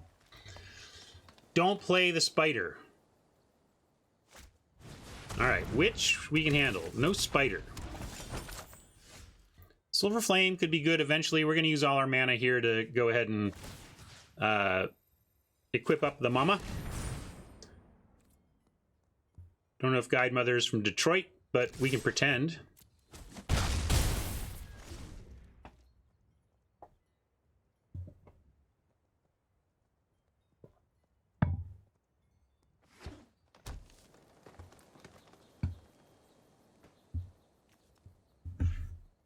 Motor City Guide Mama.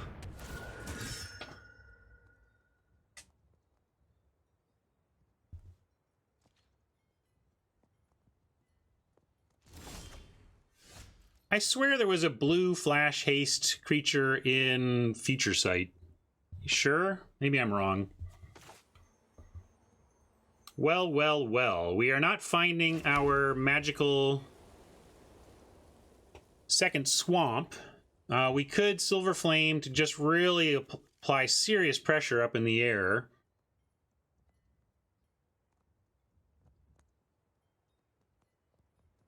I'm greedy enough to want to get these out before we do it, but let's go ahead and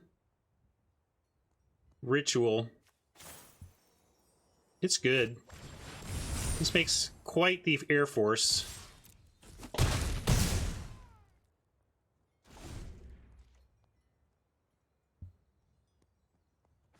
Now Guide Mother is now this is lethal. Yeah, Bog Naughty is okay, but we just kill it and win. They did what they could, but we got this one.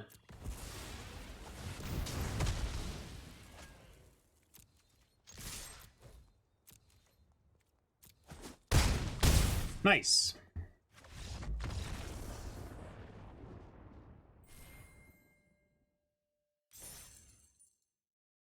It doesn't have flash. Okay.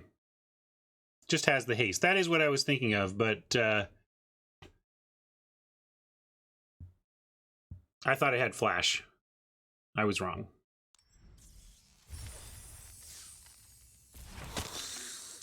Hey, old friend.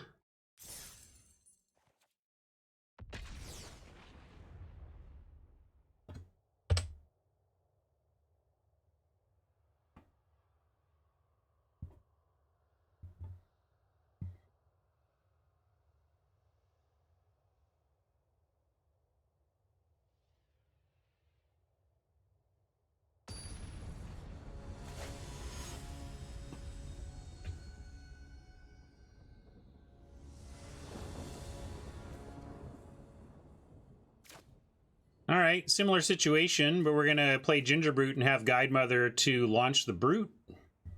Keep this. Find a swamp, we get our Knight. Maybe launch the Knight instead of the Brute, we'll see. Yeah, we can decide here. We're going to start on Brute. Maybe just go into Flutterfox. And if we can get lucky, we get a swamp, get Knight, and then we start the Guide Mother shenanigans. Hey, Farmer Babe. What's up with you?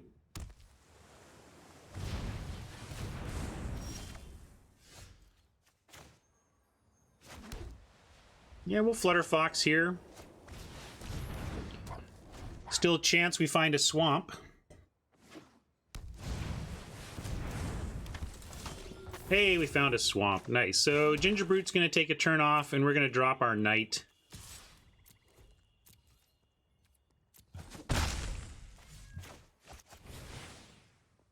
No mill yet. You just settle down, Razor. No mill yet. Although with all these ops, it could be a draw 2 type deck.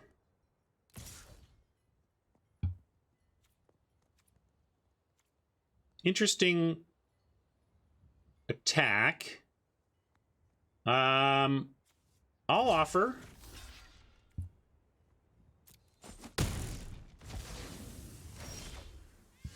Yeah, I don't know what they were doing there, but that was nice.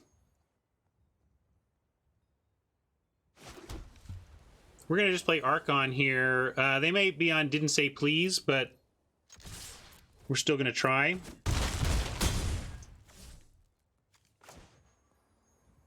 Yeah, do we want to? We could also just offer the Skewer and then keep up Shepherd. Yeah, they must have thought it would tap down. Well, we're gonna put him on. We're gonna make him have Didn't Say Please here. Toss out the Archon. All right. That's, look at that curve, folks. 1, 2, 3, 4. Oh, should have sent a poet. I'm just gonna do this now because it's so beautiful.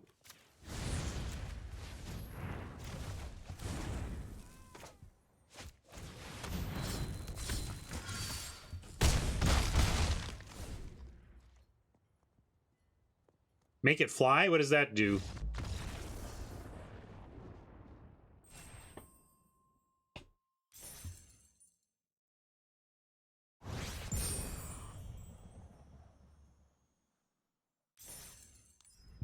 Yeah, trapped in a tower, that would be a sweet play, but we didn't have that. Oh my gosh, folks. Well, we were 3-0 took a couple of quick losses, went to 3-2, and now we've marched to the rubber match.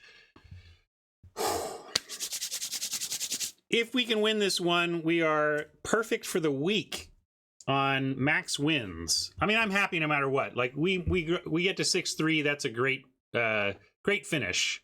But man, getting max win for the 4th time this week would be insane.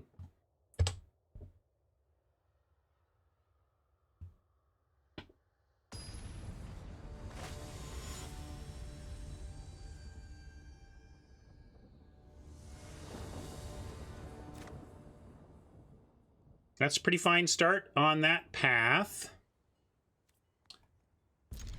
We once again need to decide whether guide mothering first. With Swordmaster, there's a good argument for waiting. What do you think? Guide Mother or wait for a Gift of the Fae? We don't have like the pump this time that we did before. All right, we can curve out. We got nice plays coming up. This is a nice 2, on alert's a nice 3, Archon's a nice 4, and obviously outflank can slide in a lot of places there.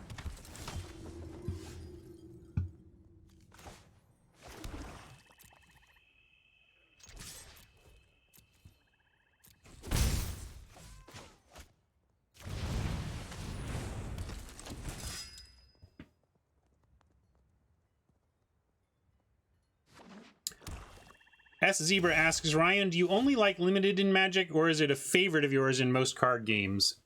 Oh, you mean do I like limited in other card games? You like drafting? I mean, I love drafting as a mechanic, whether it's fantasy sports, Magic, or some tabletop Euro that's basically drafting. I love word placement, which is another form of drafting.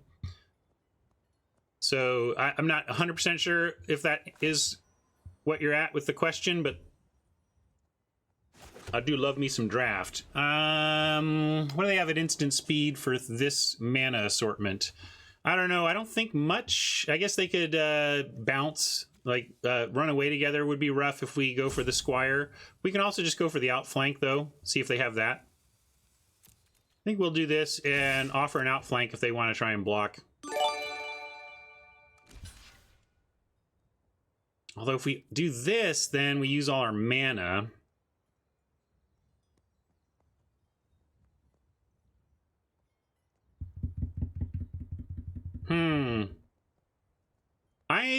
I'm gonna... Yeah, we could also just offer the trade. That's fair, but... keeping the beats going is a pretty big game here.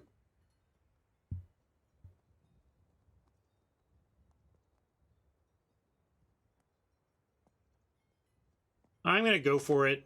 I mean, if they blow this out, like, if they... Then they're... Let's say they bounce both of us. We get the Swordmaster back in hand, so that's not lost. They've reset their turn. I think it's worth it. I think the worst case scenario where they, quote, blow us out isn't really even that much of a blowout. It's not bad for us.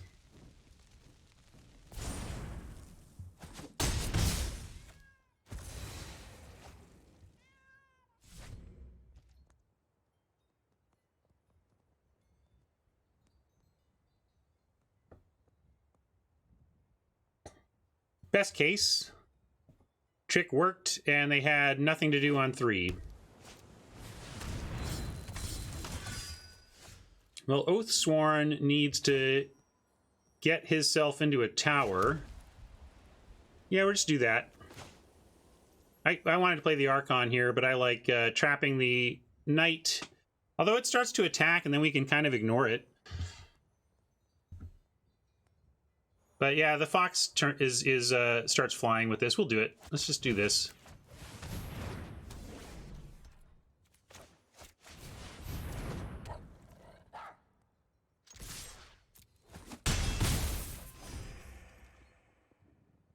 Yeah, that's true. It's a funny interaction.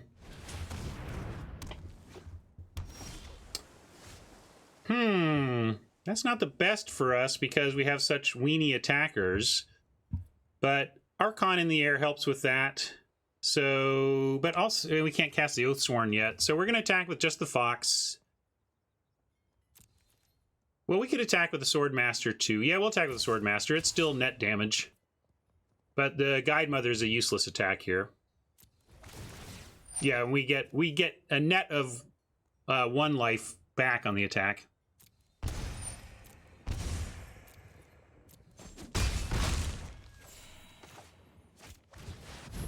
Could really use the ritual now. Putting a +1/+1 counter on all these would be amazing.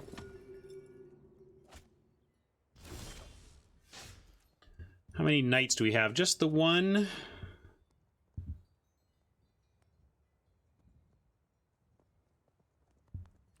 Well, we're going to outflank and then play one of our creatures probably, so let's just start there. Maybe we don't bother attacking with the Swordmaster. They obviously block, and then we kill the Guardian, but we've taken damage from this that we don't need. Just doesn't do much. I'm gonna keep the Swordmaster back here, and only send in our 2 flyers.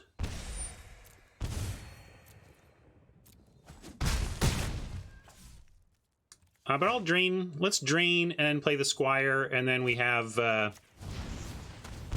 We've added the same amount to the board, and we have the outflank at the ready.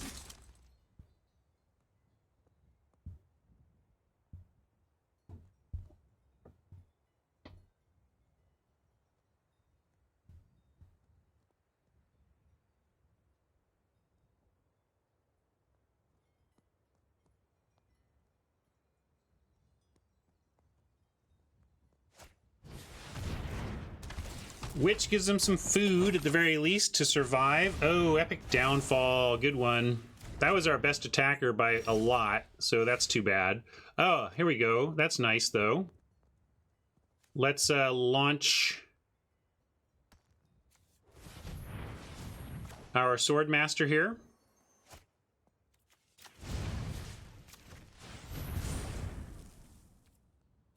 Get in with these.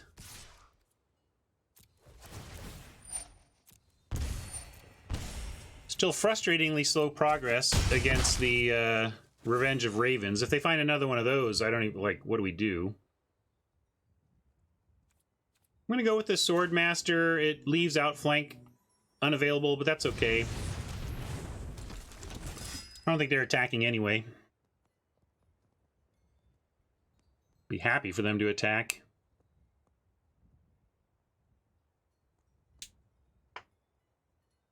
Really, like, Silver Flame Ritual is the #1 card I want off the top.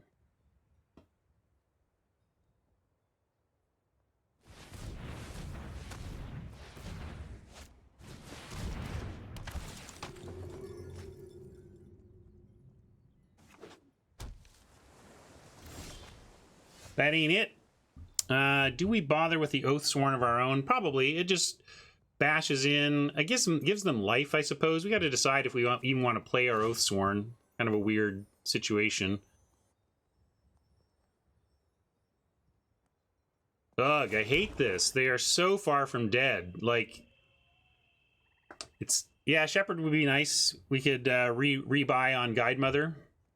That'd be strong. Shepherd would kind of be game-winning. No more Sword Masters. But what a slow way to try and get a win here. One at a time through the air against food. And yeah.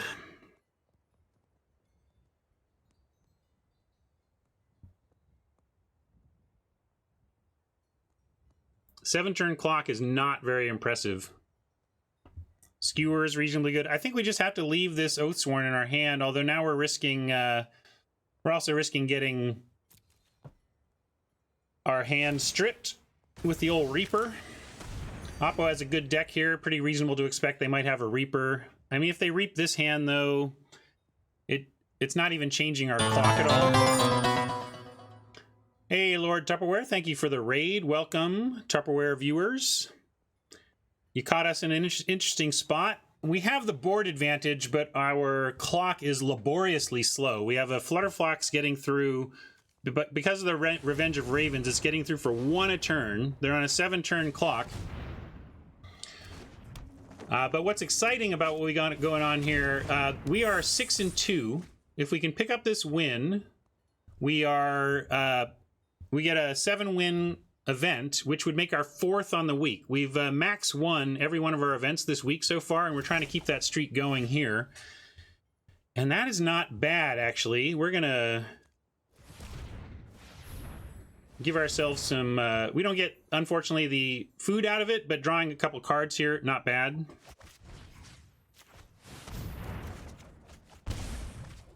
Grange. We were just talking... This was a debatable card, whether you're going to run it or not, and I decided to put it in, and it's going to be useful here because we get to make our Fox bigger and attack through the Tome Raider.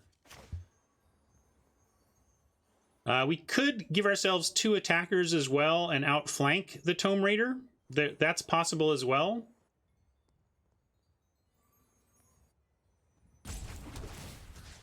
But I'm going to go all eggs on the old Flutterfox basket here. I think that's correct. Yeah, because it's better results against the Raven.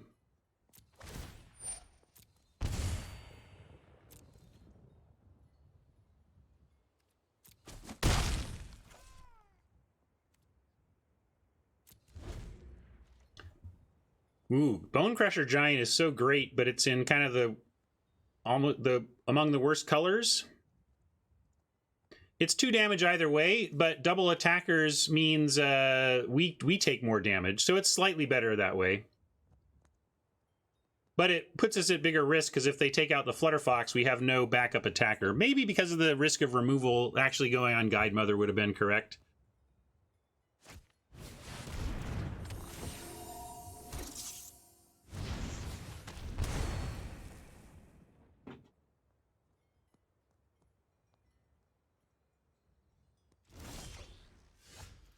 Squire is also interesting. We don't want to use that until they let the Fox through. We could attack with both.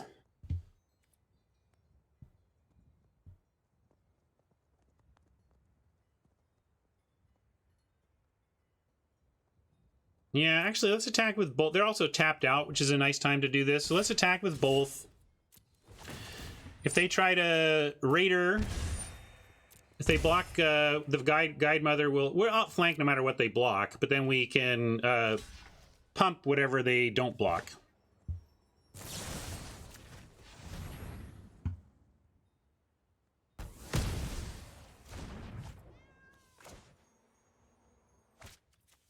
It's going to do this while shields are down and the damage is good.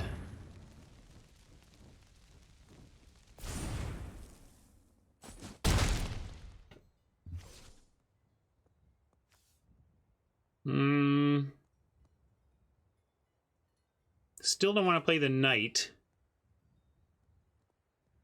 But if we're going to get our hands stripped, let's at least have more mana.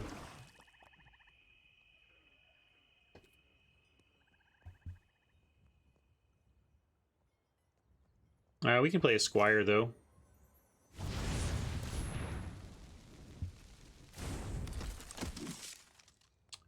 In case of Sword Circle, I don't know the card. I mean, I played something. I don't know exactly what you were referring to.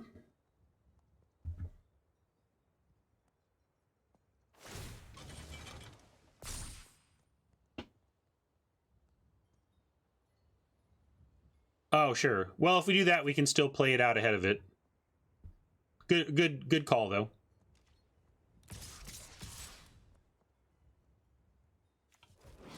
It forces us to attack, which isn't very good. It just gains them life because they'll block it.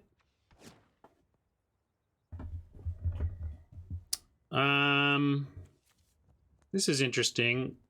I mean, we got to offer some trades here.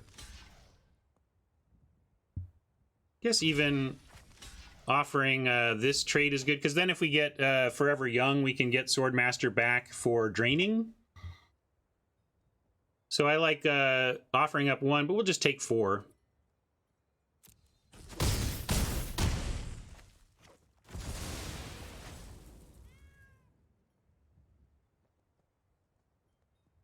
No, they didn't. I don't think anything about the patch was related to bots. It was just about updating the banned list.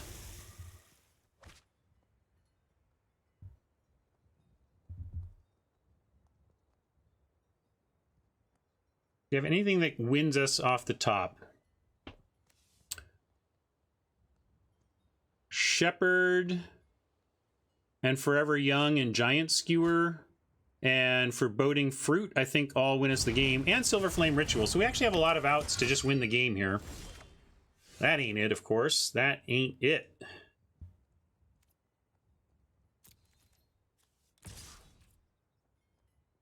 No flyer blockers that I'm not aware of. All right. Come on, let's get there. Really want this. Exploding Hunter. Exploding Garrett. Come on, come on, come on.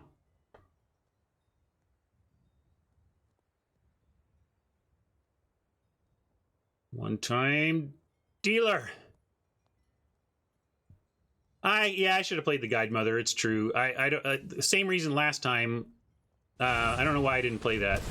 Oh, they survive another turn. Wow.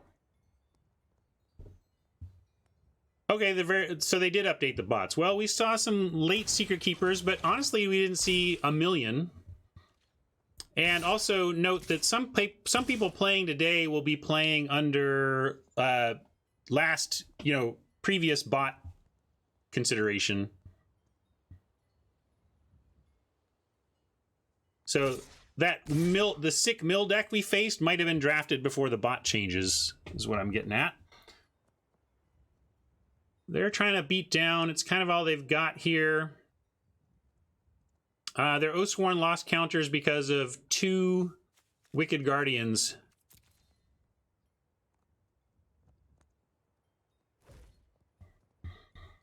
All right, how do we want to do this? I think we go Guide Mother here. And then take out the carriage here.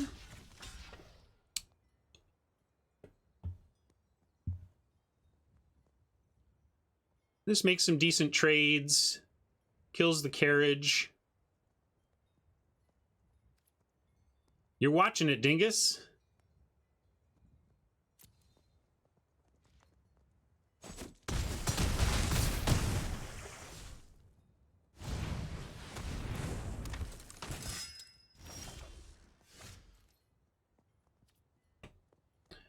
They're trying to win this race, and now I think that means we have to play out the knight. Certainly we're playing out this and this. What about the knight?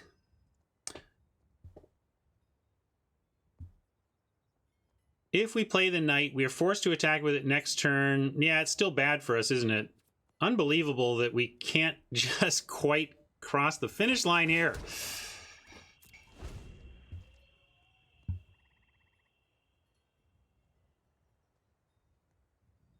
So again, our lovely draws include, I'd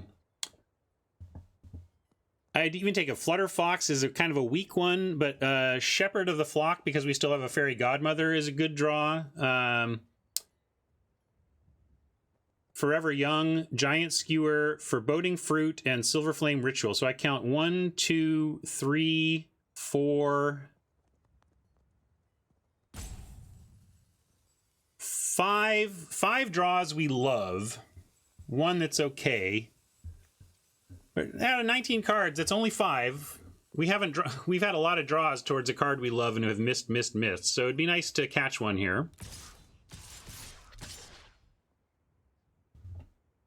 Especially as we try to find our way to surviving for a win here.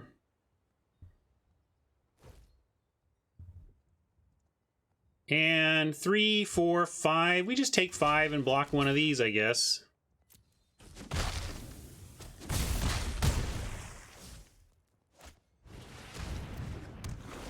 Yikes. I like their cauldron better than our cauldron.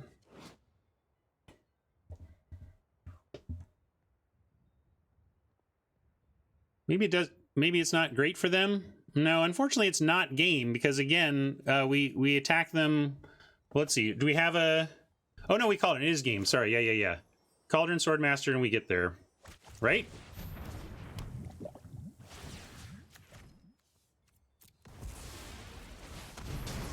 I was all worried about their cauldron, but I think we just get there. I would have seen it. I was just looking at the cauldron situation first. Yeah, we don't attack with Mom. Ah, yes! Wow, what a week. Chat. Max win, max win, max win, max win. 1 through 4, max winning every day. Feels great. This is the best heater we've ever had on this stream for sure. Crushing it.